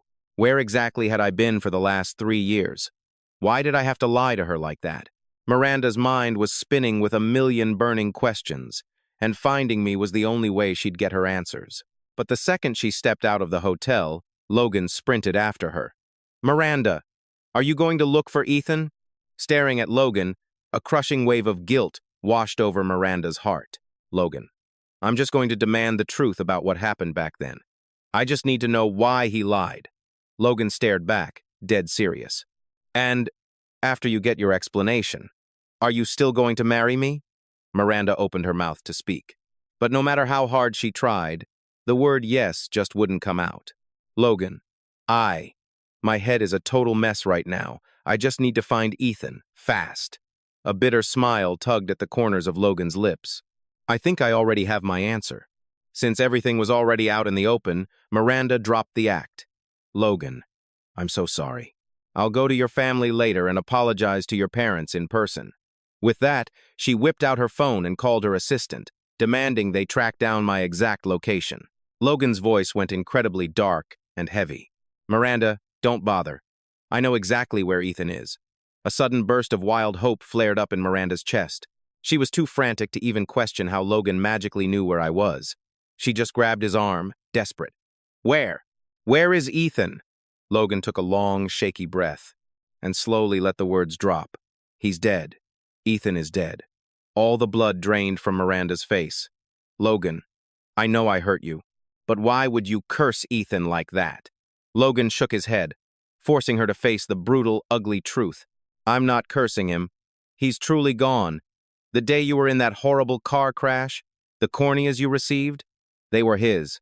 Miranda's whole body swayed violently, and her knees completely buckled beneath her. No, that's impossible. You're lying. Ethan wouldn't just die." But then, the doctor's voice from the operating room that day started echoing in her mind on an endless loop. The cornea transplant was a success. The donor, Ethan Lee, has passed away. Miranda clawed at her own hair, hitting the sides of her head in pure agony.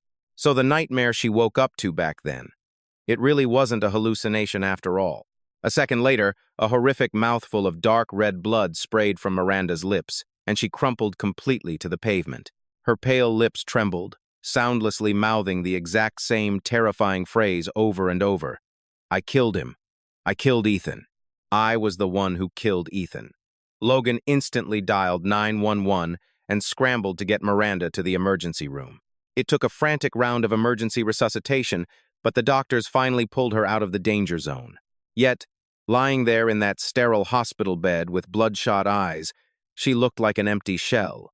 Her soul had been totally ripped out, leaving behind a completely lifeless husk. Logan sat right by her side, gripping her freezing hand. "Miranda, please, pull yourself together. You didn't kill Ethan. The truth is, he didn't have much time left to live in the first place." That single sentence finally pierced through her shock. Miranda slowly shifted her dead eyes to look at him. What do you mean he didn't have much time left?" Logan's voice totally broke with emotion. That day, Ethan rushed straight to the hospital. He demanded to donate his corneas to you. Dr. Blue outright refused, obviously. It's highly illegal to harvest from a living person, but Ethan, he grabbed a surgical scalpel and jammed it right against his own throat. He screamed that he was going to die anyway, and if they needed a dead body so badly, he'd just end his life right then and there. The hospital was forced to have him sign an extreme liability waiver before they finally agreed to do the transplant. But mid-surgery, his failing heart gave out. He went into extreme shock, and he passed away. The exact second his heart stopped beating, a crew from the funeral home was already waiting at the door to haul his remains away. They calmly stated that he had booked everything 10 days in advance, which happened to be the exact same day the two of you finally reunited. He had literally planned his own funeral. Oh, Miranda, you weren't the one who killed Ethan Lee at all. Hearing this crushing truth, Miranda Gu froze completely to her core. Memories flashed like lightning from Ethan's brutal betrayal 3 years ago, all the way to their bitter reunion. She felt like the answer she had been desperately searching for was dangling right in front of her face, yet she could never see it clearly. Gripping the edge of the hospital bed just to keep from collapsing, she locked onto her only remaining lead, Dr. Liu. Miranda forced her shaking body up and barked at her assistant waiting outside. "Bring Dr. Liu to me!" Right now! Minutes later, the doctor was dragged in. Miss Gu, what can I do for you? Miranda narrowed her eyes, her gaze slicing right through his soul. I want to know absolutely everything about Ethan Lee. Dr. Liu immediately put on a fake look of pure confusion. I don't know anything about a Mr. Lee. Has Miss Gu perhaps tracked down the wrong person? Despite her incredibly fragile state, Miranda's weak voice dripped with raw, commanding authority. Dr. Liu, you're a smart guy. Don't make me do this the hard way. He stared at the woman in front of him. Even while battling her illness, her presence still carried an absolutely terrifying and powerful aura. He couldn't shake the haunting memory of Ethan's heartbroken face and those desperate, begging words he had spoken. Miss Gu, sometimes it is better if people don't cling so stubbornly to the past. Some secrets are meant to stay buried in the dark. Miranda clenched her fists so furiously tight that the blue veins began bulging clearly on the back of her hands. She ground out every single word. And what if I insist on being stubborn? Dr. Liu let out a heavy, defeated sigh. Fine, Mr. Lee loved you entirely too much. His deep love deserves to be seen by you, rather than rotting 6 feet under the earth with him forever. Miss Gu, 3 years ago when your heart suddenly failed, the young man who donated his heart to save you was in a permanent vegetative state. Do you know who his father is? Miranda nodded slowly. I remember. His father was the lead director of a pharmaceutical research lab. Because I received his son's heart in the transplant, I got a second chance to live and breathe in this world. After Miranda's business empire blew up and became a massive success, she began dumping huge bags of cash into that exact laboratory every single year. She did it to fund their research, but Dr. Liu's voice suddenly turned incredibly dark and heavy. Arthur Tong is a complete pharmaceutical madman. His mother passed away from ALS, so he made it his twisted life's mission to develop a miracle breakthrough drug to cure it. When the lab was first established, they had absolutely zero funding and barely any medical personnel. So, this absolute psycho did not hesitate to use his own flesh and blood for illegal drug testing. That is how he fried his son's brain and turned him into a vegetable. For human drug trials to work, you desperately need exactly that. Living, breathing human guinea pigs to test on. 3 years ago, you desperately needed his kid's heart to survive your transplant, and Arthur targeted exactly that weak point. Because of that, he offered Mr. Lee a twisted, sickening deal in exchange for your life. Hearing this total nightmare unfold, Miranda's eyes shrank in absolute horror. The sick truth finally sank into her gut as her voice violently shook. What? What condition? He demanded that Mr. Lee willingly hand himself over to become a human test subject for his chemical experiments. After surviving 3 brutal years as a living lab rat, those highly toxic, unknown drugs had completely shredded Mr. Lee's health. His insides were practically rotting away, causing his entire body to suffer from total organ failure due to the chemical damage. He was too broken to be a useful test subject anymore. That is the only reason Arthur finally threw him out of the lab. Hearing this completely messed up story, Logan Ding, who had been standing quietly on the side, was left completely paralyzed with shock. He never imagined the truth could be this terrifyingly dark. Ethan's love for Miranda was unimaginably deep and profound. He loved her so wildly that he didn't even blink when trading his own life to save hers. It felt like an invisible, crushing hand had violently ripped into Miranda's chest, squeezing her heart until she couldn't even breathe. Ethan! My Ethan! My Ethan! He had sacrificed everything, suffering through pure hell for her. And what did she do?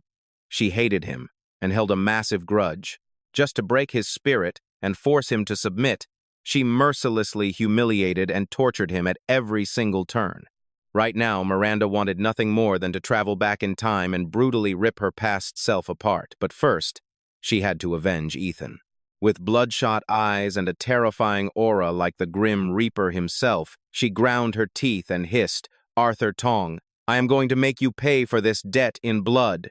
Meanwhile, completely clueless, after getting a shiny, golden invitation from the Gu Corporation, Arthur Tong practically sprinted to the meeting with his contracts in hand. The Gu Corporation was supposedly handing him a $10 billion sponsorship for his drug research. Arthur was absolutely over the moon with pure, unfiltered greed. With $10 billion in his pocket, he was dead certain it would be more than enough cash to fund his sick experiments until he finally cured ALS. By then, he'd go down in history as an absolute legend, a great man forever etched into the history books. There was just one tiny catch: this meeting wasn't happening at the usual spot. Instead of the sprawling corporate headquarters, it was set at Miranda Goo's private estate. And get this, he was the only one on the guest list. But right then, Arthur Tong was way too blinded by his own greed and massive ego to care. He completely brushed off that red flag. When Miranda personally welcomed him, Arthur felt incredibly flattered by the VIP treatment. She picked up her wine glass, raised it slightly toward him, and said in a chillingly flat tone, "Director Tong, please don't be shy. Make yourself right at home." Arthur eagerly snatched up his own glass. "Boss Goo, you are truly generous. I have the utmost respect for your massive donation to our institute." Miranda just watched in silence as he downed the entire glass in one gulp. A cold, faint smile crept onto Miranda's face. "Speaking of generosity, if you hadn't so kindly donated your own son's heart to me back then, how could the Miranda you see today even exist?" Arthur laughed. "Oh, it was nothing. Nothing at all. A doctor always has a bleeding heart, you know. I'm a man of medicine, after all. I obviously couldn't just stand by and watch you die." Suddenly, smash! Miranda violently hurled her glass onto the floor, shattering it into pieces. What a beautiful speech. A bleeding heart. Let me ask you, Director, is using perfectly healthy living humans as your personal lab rats what you call a bleeding heart? Arthur flinched, completely caught off guard by her sudden outburst. And that's when it hit him. Something was very, very wrong. Jumping to his feet, he stammered, "Boss Goo, I have no idea what you're talking about. It seems we can't talk business today. I'm leaving." He spun around and bolted for the exit, only to yank at the handle and realize the door was bolted shut. At that exact same second, every ounce of strength completely drained from his limbs, leaving his legs trembling and buckling beneath him. Miranda stood up at her own leisurely pace, casually twirling a razor-sharp scalpel in her hand as she closed in on him. Pressed flat against the wall, Arthur's eyes bulged with pure, unadulterated terror. "Boss Goo, let's just talk this out. There has to be some kind of huge misunderstanding." Miranda just clapped her hands. Boom. A massive portrait of Ethan Lee unrolled straight down the wall right in front of them. "Arthur Tong, the little condition you set before letting your son donate his heart to me. Do you remember it? Ethan was tortured in your hellhole of a lab for 3 whole years, and you have the nerve to call it a misunderstanding?" Staring at Ethan's face, Arthur's mind flashed back to what really happened all those years ago. Back then, his institute was bleeding money and desperately short on human test subjects. Without clinical data, his miracle drug was completely dead in the water. But then, this desperate kid came knocking on his door. Ethan had dropped to his knees, begging Arthur to transplant his brain-dead son's heart into the woman he loved. He promised he'd work like a dog, offering up his entire life as payment just to save her. So, Arthur gave him an ultimatum: become a human guinea pig for his experimental drugs. And Ethan did, until just recently. Due to the brutal, long-term chemical exposure, the kid's organs had completely shut down. Once he became utterly useless for testing, Arthur finally tossed him out to die. A dangerously dark smile spread across Miranda's face. Stopping right in front of the trembling doctor, she raised her hand and viciously buried the scalpel deep into his shoulder. Arthur unleashed a blood-curdling scream, the blinding pain snapping him back to reality. He looked up at Miranda, sobbing, "Boss Goo, he chose to be a test subject. That was 100% his own choice. I didn't force him to do anything." Miranda just gripped the handle and twisted the blade an inch deeper into his flesh. Her eyes filled with a manic, heartbroken rage. "Oh, he was willing? Well, I sure wasn't. I would have rather died 1,000 times than let him save me like that." Arthur broke out in a freezing cold sweat from the sheer agony. His legs finally gave out, and he collapsed in a pathetic heap on the floor. "Boss Goo, please, spare my life. I beg you."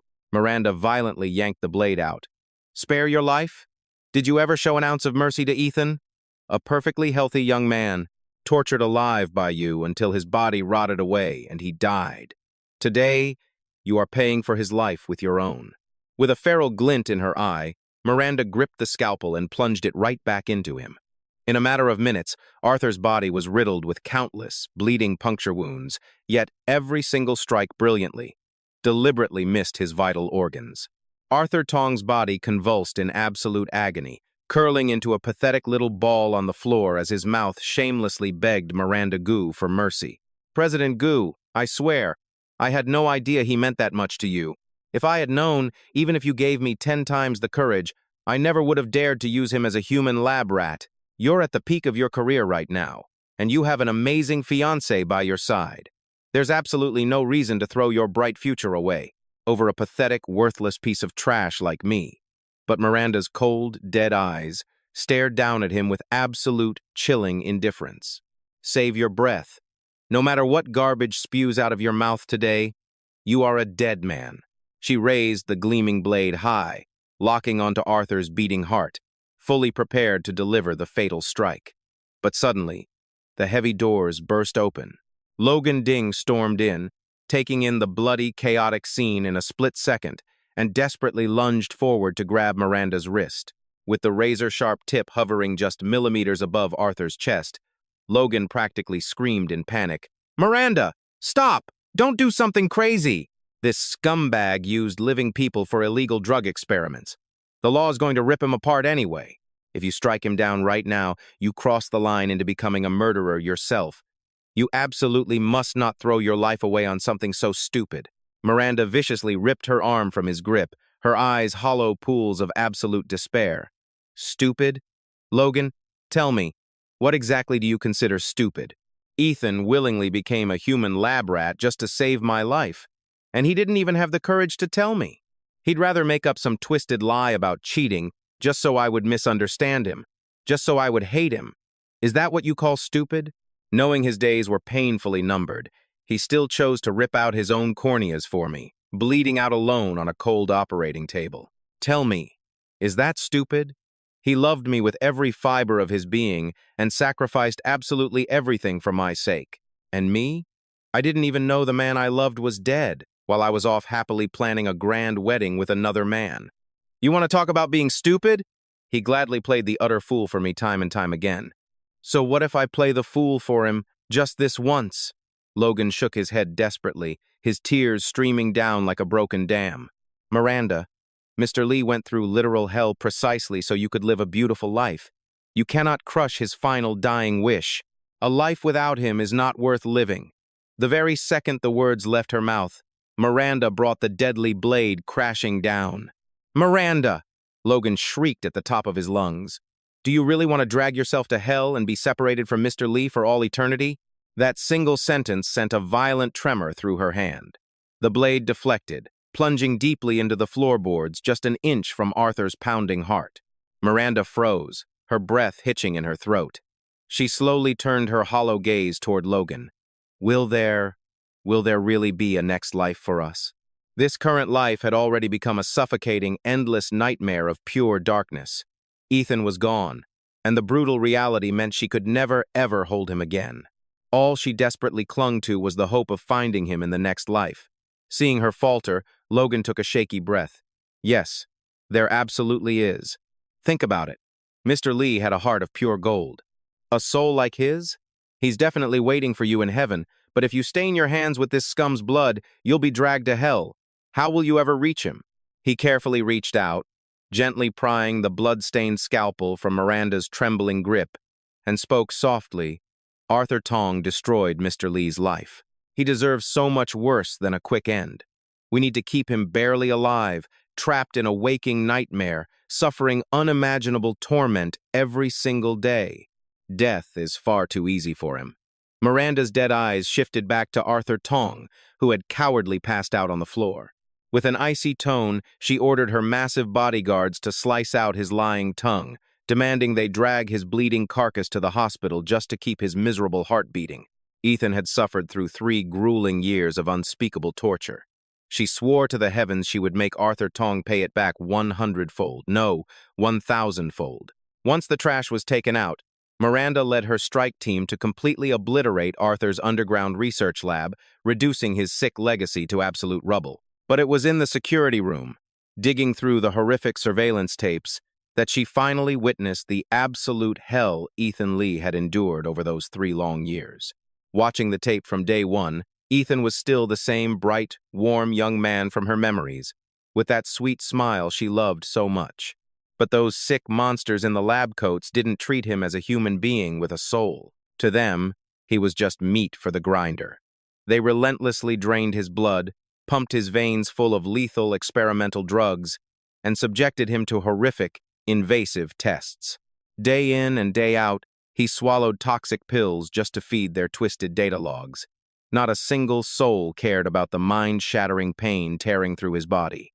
Ravaged by the brutal, corrosive side effects of the medication, Ethan's handsome face turned ghostly, pale, and sickly, his vibrant spirit draining away until nothing was left. By the very end of those cursed video logs, my own body had completely broken down, utterly destroyed by the toxic poison flooding my system. My entire body convulsed violently, rolling and thrashing across the cold, unforgiving floor in blind, agonizing pain. But even as the darkness closed in, my cracked lips never stopped whispering that one single word, her name. Miranda. It hurts so much, Miranda. I miss you so, so much.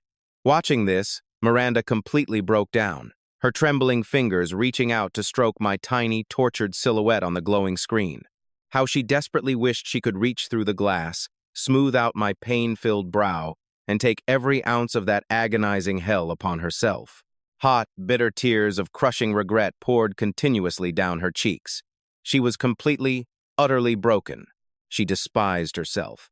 How could she have been so blind to what I was going through? Back when I went to see her, she was drowning in nothing but pure rage and hatred, doing everything she could to humiliate and break me, desperately trying to force me to my knees. She just wanted to hear me beg for forgiveness, searching desperately for even a tiny spark of the love we used to share. But time and time again, that disappointment twisted into bitter hatred. She hated me for being so cold, for throwing away all those beautiful years we spent together. But now, the devastating truth finally hit her. It wasn't that I had stopped loving her. It was that I loved her way too much. That was exactly why I said those cruel, heartless things, just to bury the overwhelming love burning deep inside my soul.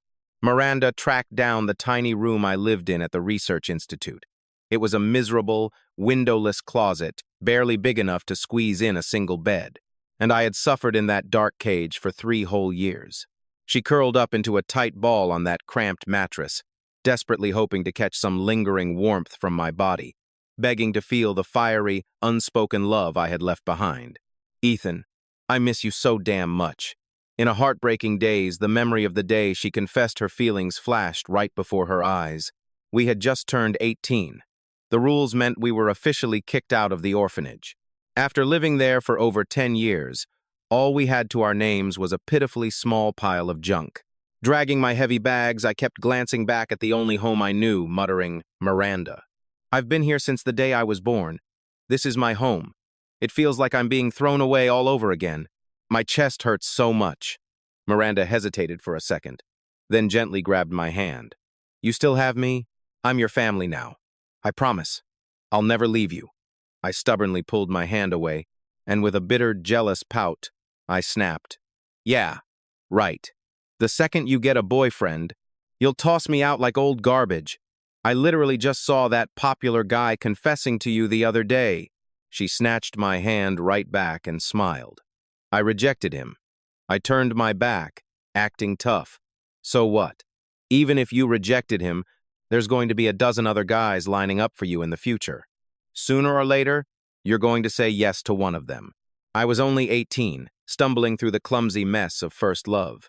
My feelings for Miranda had already grown deep roots right into my heart. But back then, she only treated me like a helpless little brother, totally clueless about her own true feelings. I was too terrified to confess, paralyzed by the fear that some other guy would steal her away. But Miranda saw right through my pathetic act. With a sweet smile, she said, You know, I actually have a foolproof plan for that. A way to guarantee I never abandon you, even if I start dating. She pulled me into a tight, warm hug. Ethan, be my boyfriend. Let's upgrade from just being family. Let's make sure our names stay together on the exact same marriage certificate forever, okay? That single sentence short-circuited my brain. Face burning red, I practically broke my neck, nodding yes. Once we finally poured our hearts out, we realized we had both been crazy about each other from the very start.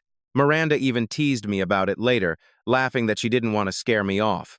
She actually planned to wait until college to make her move. I didn't expect you to be so impatient. Honestly, if I hadn't confessed right then, you probably would have burst into tears. Our very first kiss happened right by Swan Lake on our college campus. It was Christmas Day. We had just dragged ourselves back from a brutal shift at our part-time jobs, and it was nearly midnight. I was walking her back to the girls' dorms when we passed the lake. I nervously dug into my bag, pulling out a tiny hand-knitted apple just for her. She took it with a huge, glowing smile, but I kept up a dramatic, pouty act. Hey, it's Christmas, you know. Did you seriously not get me a present? The truth was, Miranda had been working herself to the bone every single day. She totally forgot about the whole holiday surprise thing, but terrified of letting me down, she panicked and blurted out, "Just give me 30 minutes. I'll be right back." She literally started sprinting away to buy something, but I yanked her back. Don't bother. I already got exactly what I want. I lowered my head, my heart pounding, and slowly leaned in close. Even now, all these years later, Miranda perfectly remembered how bold I was that night, and the adorable, shy flush on my face. Who knows how much time slipped by before Miranda's phone suddenly blared, violently ripping her out of those beautiful memories. Her assistant's frantic, breathless voice screamed through the speaker. "President Gu, I found it!" The second Miranda found out I was dead, she unleashed her people on the funeral center, desperately hunting for my ashes. But the funeral staff had stonewalled them, claiming I had signed a strict, ironclad confidentiality agreement before I died. The funeral center swore they wouldn't leak a single word about me. But they underestimated Miranda Gu.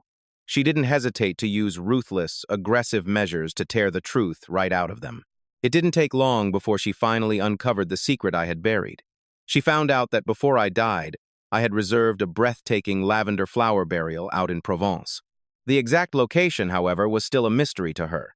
Frustrated but determined, she immediately dispatched her most trusted assistant to Provence to hunt down my resting place. Meanwhile, Miranda stayed behind, fully prepared to bathe the world in blood to exact revenge on my behalf. Now that she believed my ashes were found, she was convinced we could finally be together forever. "Ethan," she whispered to herself, "I just hope your footsteps are a bit slower, so you can wait for me on the other side." But the reality was far more twisted.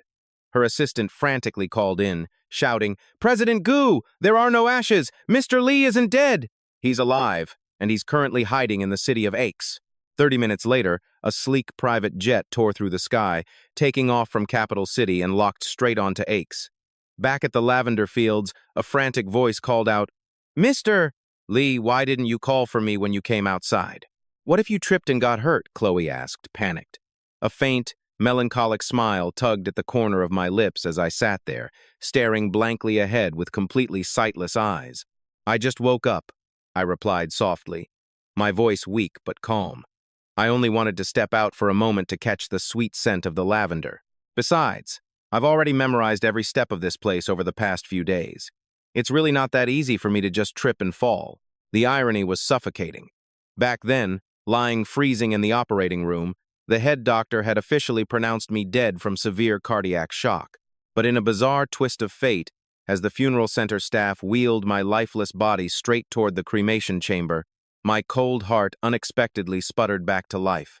Escaping the crushing jaws of death didn't bring me any joy, though. I wasn't thrilled at all, because I knew deep down that the grave was still my ultimate, unavoidable destination.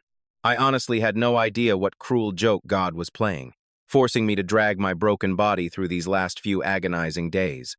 So, I begged the funeral staff to keep my secret and bring me all the way to Provence so I could just sit in the flowers and quietly wait for the end. But just as those heavy words left my mouth, my frail legs completely gave out. My strength vanished, and I collapsed helplessly onto the dirt path. Chloe was there in a flash, catching my arm and gently guiding me to sit on a nearby wooden bench. "Mr. Lee, your body is failing. You need to just stay seated and rest." Ignoring the pain, I fumbled around in my coat pocket, finally fishing out a worn bank card and blindly pressing it into Chloe's trembling hand. Chloe, I can't thank you enough for taking such good care of me these past few days, I wheezed. I have this sinking premonition. My time is going to run out within the next 2 days. There are still tens of thousands of dollars loaded on this card. Please, just consider it a small token of my deep appreciation for all your hard work. Chloe gasped, hurriedly waving her hands to push the offering away in absolute refusal. Realizing my blind eyes couldn't see her gestures, she firmly shoved the plastic card back into my palm. There's absolutely no need for this, Mr. Lee. Caring for you is just my job. And besides, I feel a genuine, deep connection with you. Looking after you is something I'm doing entirely of my own free will, not for money. Stubbornly, I grabbed her wrist and placed the card back into her hand. Listen to me. I'm a dying orphan. This money is completely and utterly useless to a corpse.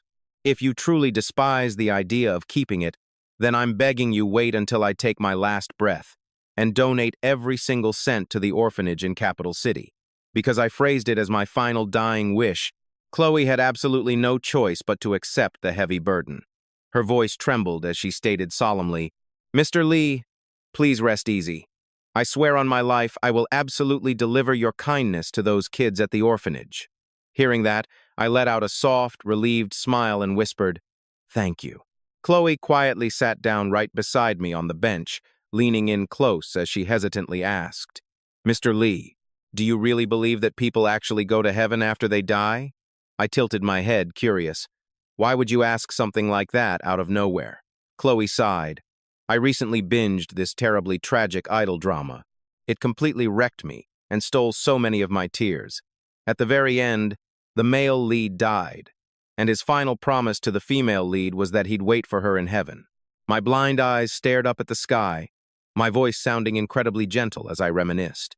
When I was just a little boy, I always heard the house mothers at the orphanage swear that anyone who lived a life free of evil with a truly pure soul would ascend straight to heaven when they died. Chloe chimed in with absolute certainty, Well then, someone as remarkably kind-hearted as you, Mr. Lee, will definitely have a VIP ticket straight to heaven the second you pass. I didn't answer right away.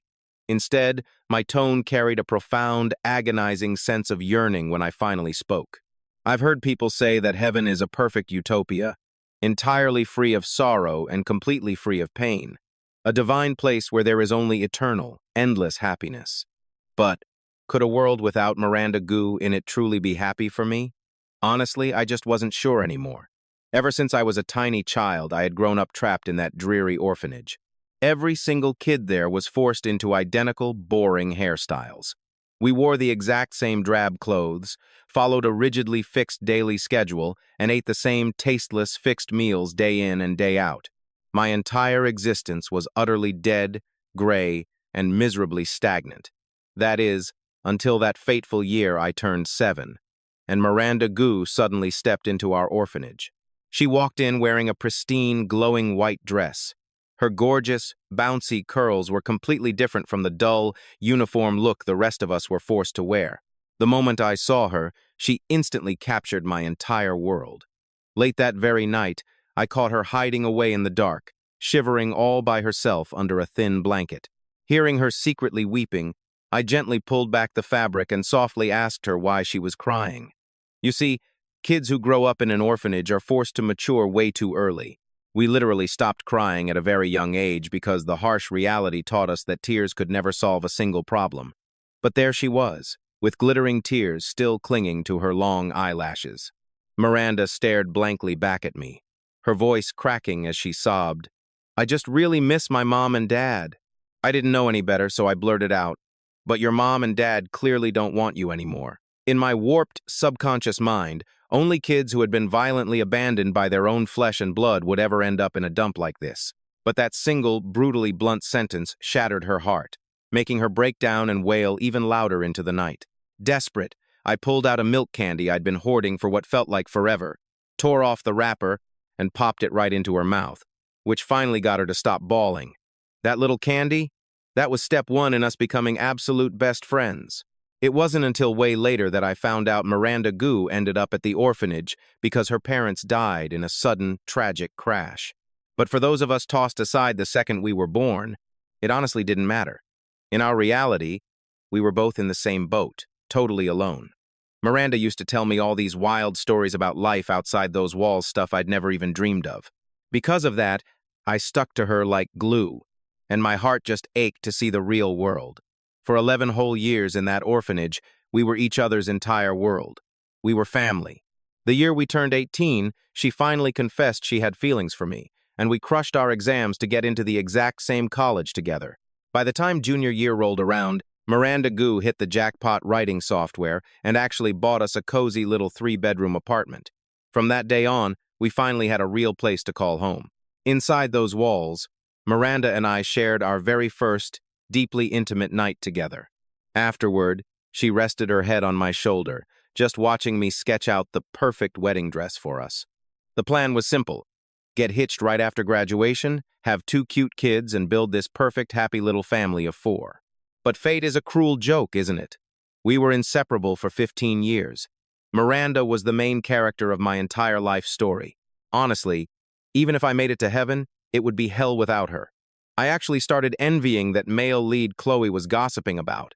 Sure, he died, but at least he made a heavenly pact with the love of his life. Meanwhile, I was left with absolutely nothing. I didn't even have the guts to tell Miranda that I was dying.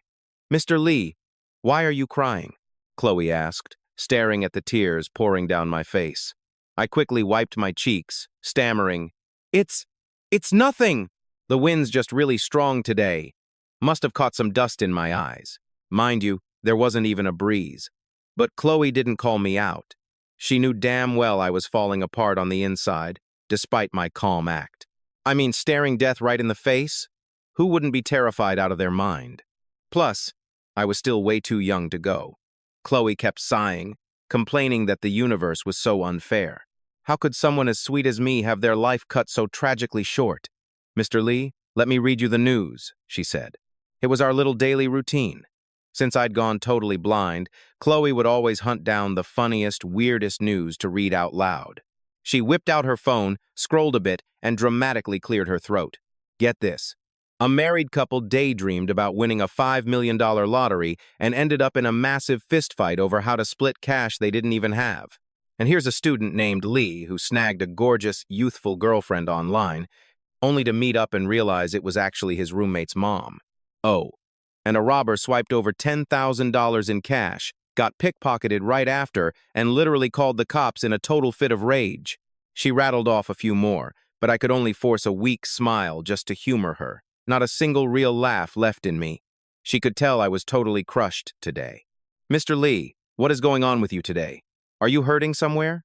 I shook my head. I just didn't get much sleep last night. The brutal truth? It wasn't that I hadn't slept well. I hadn't slept a single wink. Because today was Miranda Goo and Logan Ding's wedding day. Today, the absolute love of my life was walking down the aisle, and I wasn't the groom. "Well, how about I help you inside so you can rest?" Chloe offered. I shook my head again. My mind finally made up. "Chloe," I said, my voice trembling, "could you pull up the live stream of the wedding? The one between Capital City's Miranda Goo and the Ding family's heir, Logan Ding?" Chloe sounded so confused, but she tapped her phone anyway. "Mr. Lee, why on earth do you want to watch their wedding? Back when I lived in the capital, I heard this wedding was going to be insanely extravagant, like costing hundreds of millions just for the venue set up alone. That's exactly why I wanted to see it," I lied. Then, realizing these blind eyes of mine couldn't see a damn thing, I quickly corrected myself. I mean, I want to hear how luxurious it is. Just let me pretend, to satisfy my own desperate craving for a wedding. Chloe clicked into a live stream hosted by some trendy internet influencer. To make sure I wouldn't miss a thing, she blasted the volume all the way to maximum. The influencer's bubbly voice echoed from the speaker. "Welcome to all the viewers just hopping on the stream. I am coming to you live, front and center, from the wedding of the century. Capital City's tech queen, Miranda Goo, and the Ding family's golden boy, Logan Ding." The host gushed as she began her grand tour. Rumor has it that CEO Goo's gorgeous new husband is absolutely obsessed with lavender. So, get this, the entire wedding theme is drenched in this gorgeous, soft purple glow. I'm talking crazy luxury here, with even the banquet hall chandeliers carved out of pure, sparkling amethyst. The host was hyping up the venue like there was no tomorrow, rattling off every single insane detail piece by piece, from the custom air-freighted flowers to the insanely plush silk red carpet. Sitting right in the center of the stage, I was hanging on to every word, perfectly picturing the whole jaw-dropping scene in my head. Exactly 1 hour later, the groom himself, Logan Ding, finally made his grand entrance at the venue. Right at the entrance, the female host literally gasped into the mic. "Oh my gosh, they are here!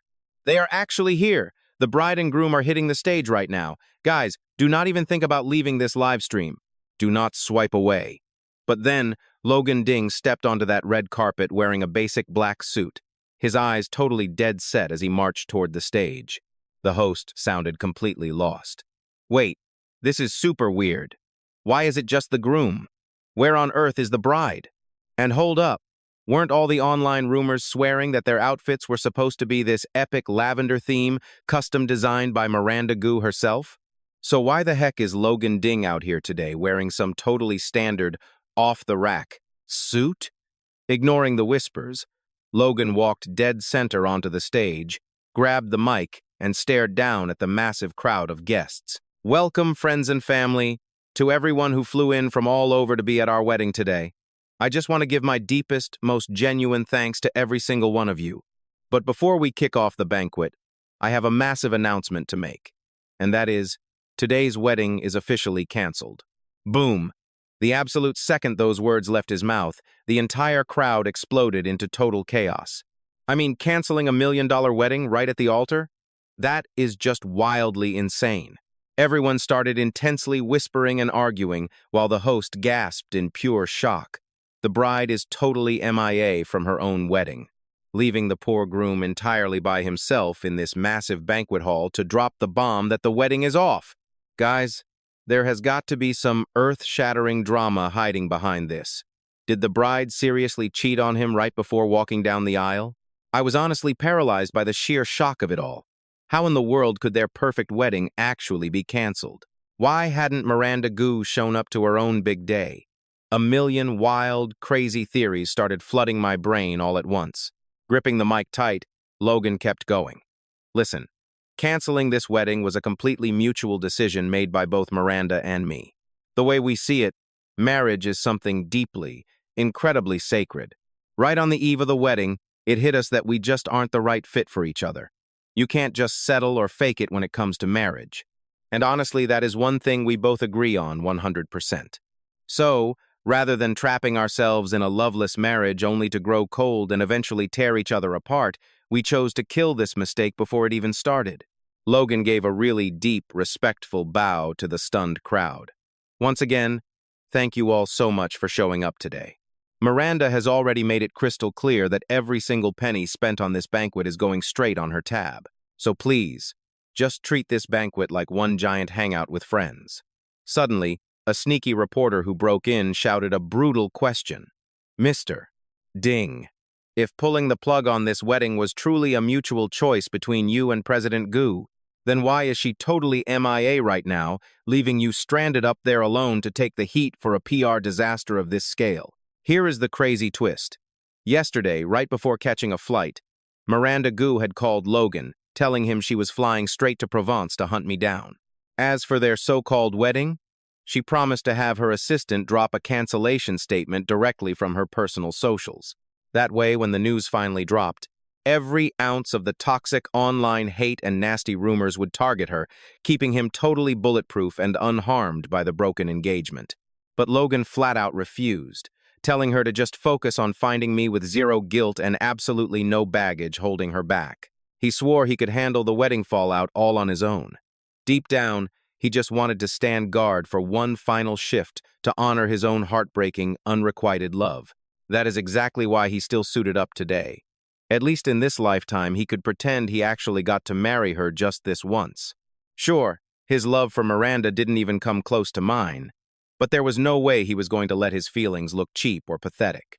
Flashing a calm, polite smile, Logan confidently told the reporter, "I honestly don't see this as some massive PR crisis. I am more than capable of handling this smoothly. As for Miranda, she has something infinitely more important to deal with right now. And honestly, that mission means more to her than her own life. As her true friend, I am obviously going to back her up with everything I have got. Right on cue, Logan's dad led the rest of the family straight up onto the stage to have his back, instantly, shutting those nosy reporters completely up, seeing his family fiercely standing by his side. A massive wave of warmth flooded Logan's breaking heart, and in that exact same intense moment, he silently sent his deepest, most genuine blessings to Miranda Gu, praying she would actually find me and that we would never, ever be ripped apart again. All this time, he had witnessed Miranda Gu's love for me with his own eyes, always thinking her heart was the one breaking the most. But only now did it hit him my silent sacrifice had been 1,000,000 times more agonizing. Our love was always a two-way street paved with glass. He just prayed that whoever was up there would finally show this doomed couple some mercy and put an end to their relentless torture. The live stream wrapped up, and Chloe immediately started complaining. I swear, this Logan Ding guy is totally still whipped for Miranda. Even after everything that just went down, he's actually out here defending her on camera. If you ask me, Miranda definitely jumped ship. She is the literal definition of a toxic, heartless woman. Don't you agree, Mr. Lee? But my brain was completely short-circuiting over the headline that Miranda and Logan had canceled their wedding. I hadn't absorbed a single word Chloe just said. Why on earth would they cancel the biggest day of their lives? Could it be that Miranda finally figured out the truth? Mr. Lee, hello? Earth to Mr. Lee. Did you hear anything I just said? Snapping out of my daze, I mumbled. Wait, what did you say? Chloe sighed, raised her voice, and spelled it out for me again. I said, canceling a wedding last minute means Miranda definitely had a change of heart. She is a straight-up villain. Suddenly, Chloe let out a blood-curdling scream, nearly giving me a heart attack. Blind and panicked, I desperately fumbled the air. Chloe! Chloe, what's going on? Chloe just stood there, staring wide-eyed at the travel-worn, exhausted figure who had just materialized in front of her. Completely paralyzed by the sheer shock of it, she silently vowed never to trash-talk anyone behind their back ever again. I mean, who wouldn't be terrified if the runaway bride they were just roasting suddenly spawned right in front of them? Just as Chloe opened her mouth to warn me, the mysterious newcomer lunged forward, wrapping me in a desperate, crushing hug, leaving Chloe's jaw on the floor. Caught completely off guard by the sudden embrace, I thought it was Chloe at first. But a second later, my instincts screamed that something was wrong. This person was way too tall, and their build was totally different. "Who are you? Get off me!" I shouted, but the intruder didn't say a single word. She just pulled me in even tighter. Living in pure darkness, my heart was already hammering in my chest. I braced myself to shove her away, but then I felt a drop of warm liquid hit my neck. She was sobbing. In a flash of terrifying clarity, Miranda's face perfectly projected into my mind. My entire body started trembling. "Miranda?" I whispered, my voice cracking. She loosened her grip just enough to gaze at me with undeniable, absolute devotion. "Ethan, it's me," she breathed, her voice choked with tears. Total panic seized my chest. This was bad. This was really, really bad. She wasn't supposed to know. Desperate, I shoved her away and spun around, trying to run into the void. But I barely made it 2 steps before my sightless eyes betrayed me, and I tripped, crashing hard into the floor. Miranda scrambled after me, letting out a shattered sob as she scooped me back into her arms. Her voice was incredibly heavy with longing and pain. "Ethan, how much longer are you going to keep pushing me away?" I shook my head wildly, panic choking me. "You shouldn't be here. You're supposed to be in the capital right now. You're supposed to be standing next to Logan at your wedding. Why are you here?" "Ethan, I love you," she cried out. "My love for you never stopped. Not for a single day. Please, please stop shutting me out." "But I love you. I love you. I love you so much." At this point, Miranda refused to hear another excuse. She just needed to pour her heart out. Every ounce of heartbreak, longing, and desperation she'd buried for the past 3 years erupted all at once. Defeated, I surrendered. I threw my arms around her, holding her tight as my own tears spilled over like a broken dam. "But I'm dying," I choked out, the devastating truth finally slipping free. "Miranda, my time is almost up." I couldn't bear to let her watch me wither away into nothing. and I absolutely refused to leave her chained to a lifetime of trauma and grief after I took my last breath. Miranda gently cradled my face, her thumbs wiping away the heavy tears, streaking my cheeks as she looked at me fiercely. Ethan, I am not letting you die. Even if I have to search heaven and hell, don't you ever think about leaving me behind again? The second those words left her mouth, she hauled me to my feet and dragged me straight out the door. She hadn't just rushed here blindly on her way over, she had already called in the absolute top medical experts. She was going to rip me right out of the Grim Reaper's hands. Miranda shoved me into her car, and before I knew it, we were rushing through the hospital doors. After running an exhausting battery of tests, the lead doctor stared at my charts, letting out a heavy, defeated sigh. Every single organ in his body is shutting down. His system is failing from catastrophic damage caused by the long-term use of an unknown experimental drug. Honestly, the fact that he's even breathing right now is nothing short of an absolute miracle. But Miranda wasn't having it. She snatched the clipboard right out of his hands, her eyes blazing. Aren't you guys supposed to have the most advanced medical technology in the world? You fix him! I don't care what it takes, money is absolutely not an issue. I will pay anything to keep him alive. The doctor looked at her with profound pity. Miss Gu, please forgive us, but his body is just too far gone. There is absolutely nothing we can do. His organs have completely shut down. He could pass away at any. The doctor's voice trailed off, but he didn't need to finish. Everyone in the room knew exactly what those heavy words meant. Furious, Miranda Gu grabbed the doctor violently by the collar, her voice trembling. You're lying! You're just projecting your own sheer incompetence. How dare you stand there and curse Ethan like that? Barely clinging to life on the hospital bed, I reached out my pale hand and called her name.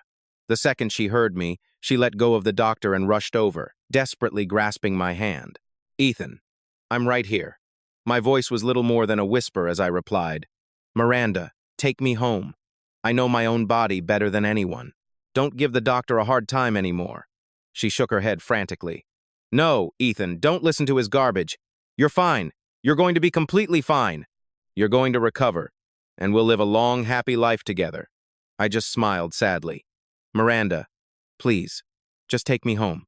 I really don't want to spend my final moments trapped in a cold hospital room.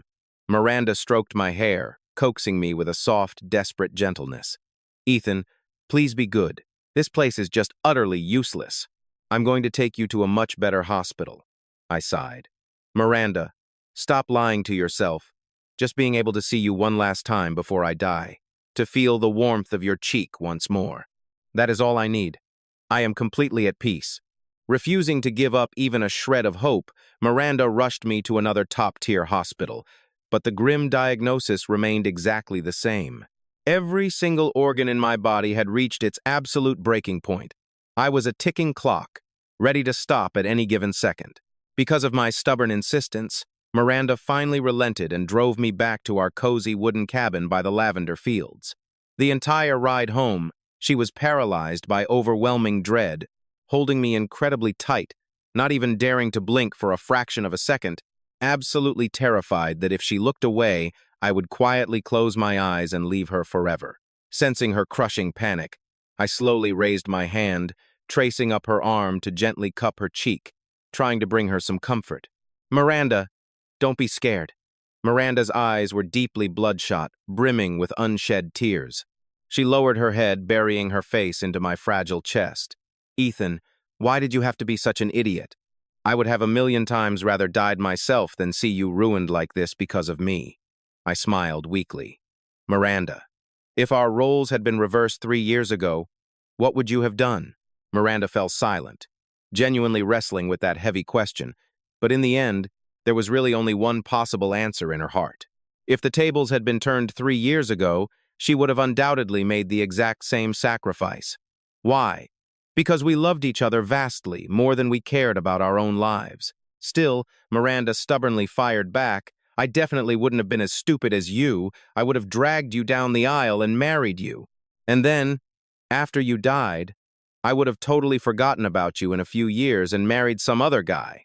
Pretending to be offended, I chuckled, well, damn. If I had known you were so cold, I wouldn't have bothered saving you. Exactly, Ethan. Her voice cracked. You never should have saved me. A soft, genuine smile tugged at the corners of my mouth. But Miranda, I couldn't let you die. I just wanted you to live a long, safe, and beautiful life in this world. Miranda completely broke down, her voice choking on agonizing sobs. But Ethan, in a world without you, what is the damn point of me living on? That was exactly my biggest fear. It was the entire reason I had never dared to let her uncover the dark truth. Miranda, I need you to swear something to me right now. Even after I'm gone, you absolutely must keep living a wonderful life. I'll give you permission to mourn me for 3 years. But once those 3 years are up, you have to marry Mr. Ding and start a happy family of your own. Realizing that even on my literal deathbed, I was still completely consumed with worry for her future. Miranda's tears cascaded down her face like a broken dam. Ethan, do you have any idea how insanely cruel that sounds? You want me to watch you slowly die right in front of my eyes, and then just happily skip off to marry another man and have his kids? I squeezed her trembling hand, pleading, Miranda, please. This is my absolute dying wish. You have to promise me. Miranda squeezed my hand back so hard it hurt. Ethan, I will give you anything else in the world, but I will never agree to that. The undeniable reality was, from the very second she uncovered the hidden truth, she had firmly made up her mind that we were going to live and die together. We had sworn an oath to stay by each other's side for a lifetime. You've gone through pure hell just to keep me safe.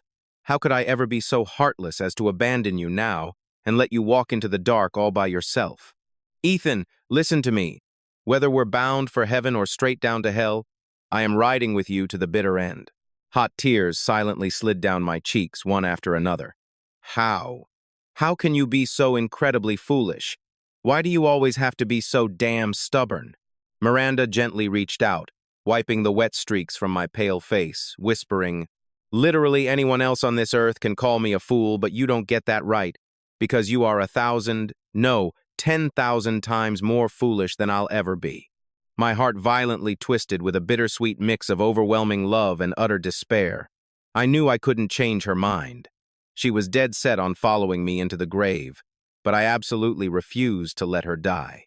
Miranda, since you know I threw everything away just to save you, you can't let all my suffering be for nothing. You need to carry my hopes with you and live an amazing life. You have to use my corneas to keep seeing this beautiful world for me. But no matter how hard I begged or what logic I used, she absolutely refused to back down.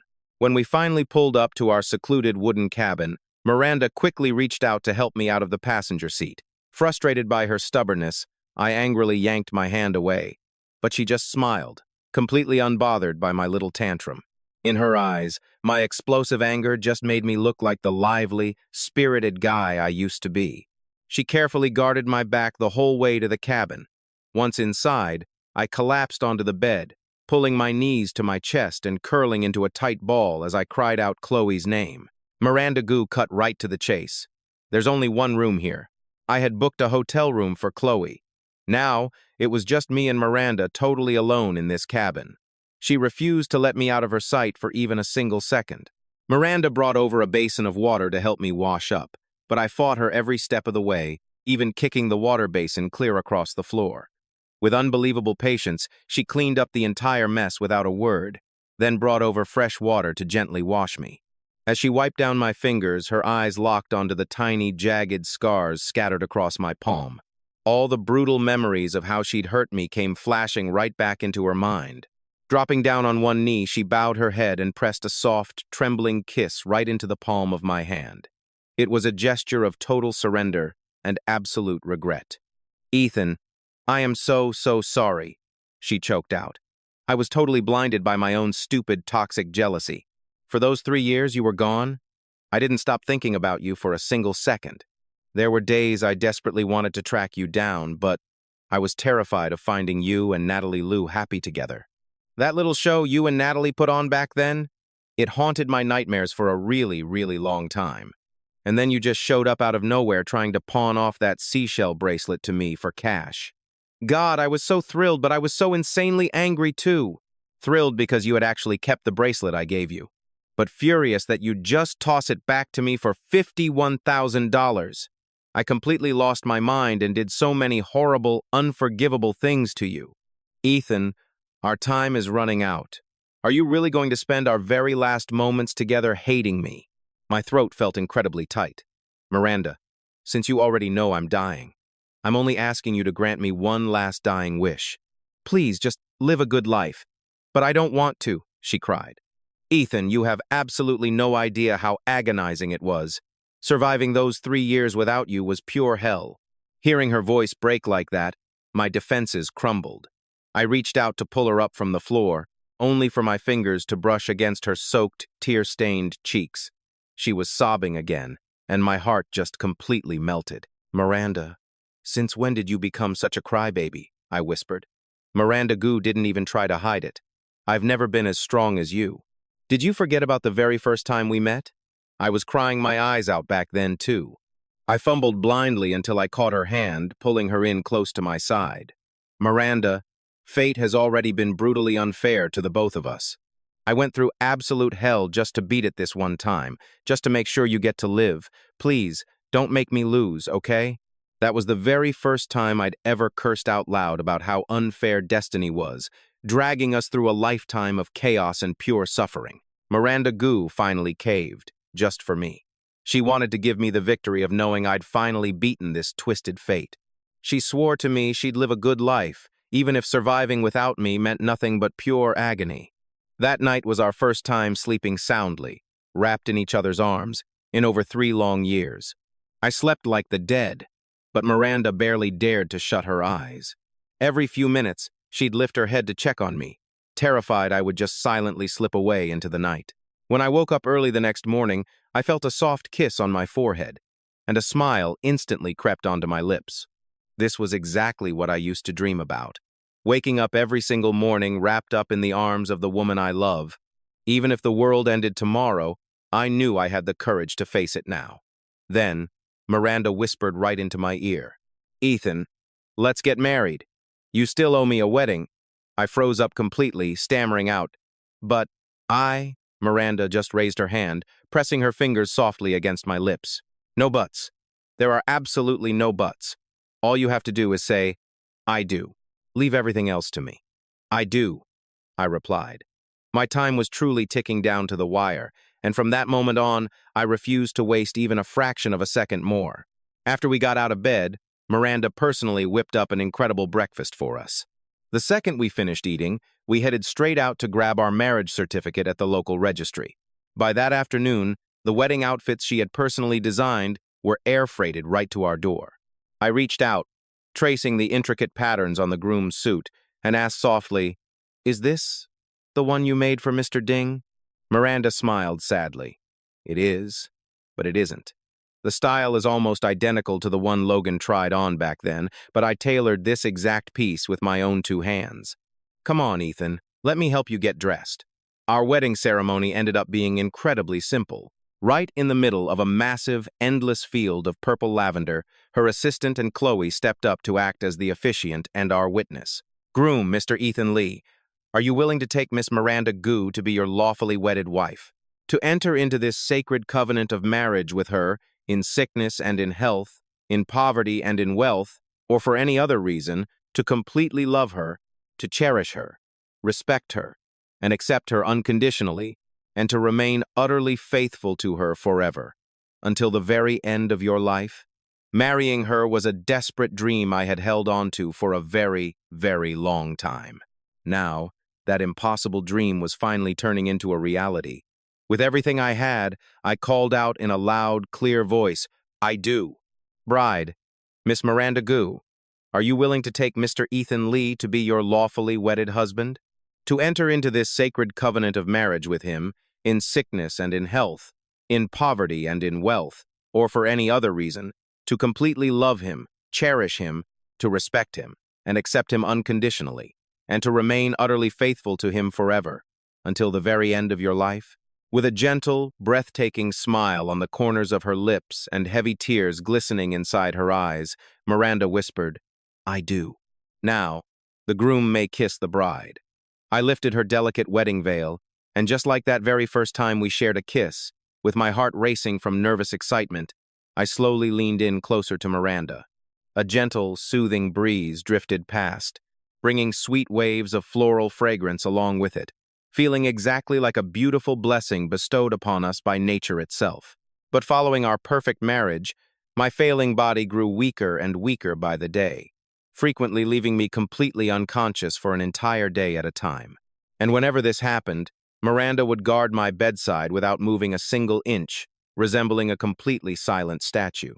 Only when I fluttered my eyes open once again did she look as if she had suddenly jolted back to life during my fleeting moments of clear consciousness. My absolute favorite thing in the world was going out with Miranda to the endless lavender fields outside, leaning my heavy head against her shoulder, catching the sweet scent of the blooming flowers, and feeling the gentle breath of nature. As the warm breeze ruffled through my hair, I managed to say in an incredibly weak, fading voice, "Miranda, I'm so sleepy." Miranda gripped my hand with a fierce, desperate intensity, her voice trembling violently. "If you're sleepy, go ahead and rest your eyes. I will stay right here with you forever." But at that exact moment, I stubbornly refused to close my eyes. They say when a person is right on the verge of death, they truly receive a strong premonition. I knew deep down that the second I closed my eyes this time, I would never wake up again. I raised my heavy, trembling hand, gently caressing her soft cheek, desperately wanting to engrave her beautiful face deeply into my mind. "Miranda, I've heard that kind-hearted people can go up to heaven after they die, where there is absolutely no sorrow and no pain, only eternal happiness. Do you think I'll be able to go to heaven?" Miranda Goo's eyes were completely bloodshot as she choked out, "You will, Ethan. You will live a beautiful, happy life up in heaven. Miranda, this time, I'll go ahead to heaven first to wait for you. Wait until your life comes to its long, natural end before you come find me, okay?" Heavy tears cascaded down her cheeks as she sobbed, "Okay, Ethan, I will absolutely come find you." A weak but totally satisfied smile appeared on the corners of my lips. My one true love and I now shared a sacred, unbreakable promise in heaven. I would love her for all eternity up there, happily waiting for her forever. My numb fingers slid powerlessly away from her warm cheek, and this time, I never woke up again. My lifeless body rested safely within Miranda's loving embrace, growing painfully cold one agonizing fraction at a time. She held me with desperate, crushing tightness, pressing her quivering lips against my freezing cheek as she whispered, "Ethan, I am so sorry. I simply cannot abide by the promise I made to you before." Miranda pulled out the deadly medication she had secretly prepared long ago and swallowed it all down, whispering, "Ethan, I am coming to heaven to find you right now. You cruelly deceived me once before, and now I am deceiving you once in return. The two of us are finally, completely even. When I get up to heaven, you aren't allowed to blame me. But even if you do blame me, it's fine, as long as you let me stay right by your side." The corners of her mouth twitched up into a gentle, faint smile. A sudden gust of wind blew past, and our intertwined bodies collapsed down together into the sea of lavender. The faces of both lovers carried a deeply fulfilled, utterly contented. From this tragic but beautiful moment on, we would finally be able to stay together for a long, long time, separated no more for all of eternity. By the time the assistant and Chloe frantically rushed over to our location, our bodies had long since grown entirely cold. They carefully collected our remains, and after the cremation was completed, exactly as we had desperately wished for during our brief lifetimes, they scattered our ashes entirely across those beautiful lavender fields. With heavy tears pooling in her sad eyes, Chloe asked the assistant, "Do you think Mr. Lee and President Gu will still be together in the next life?" "They definitely will.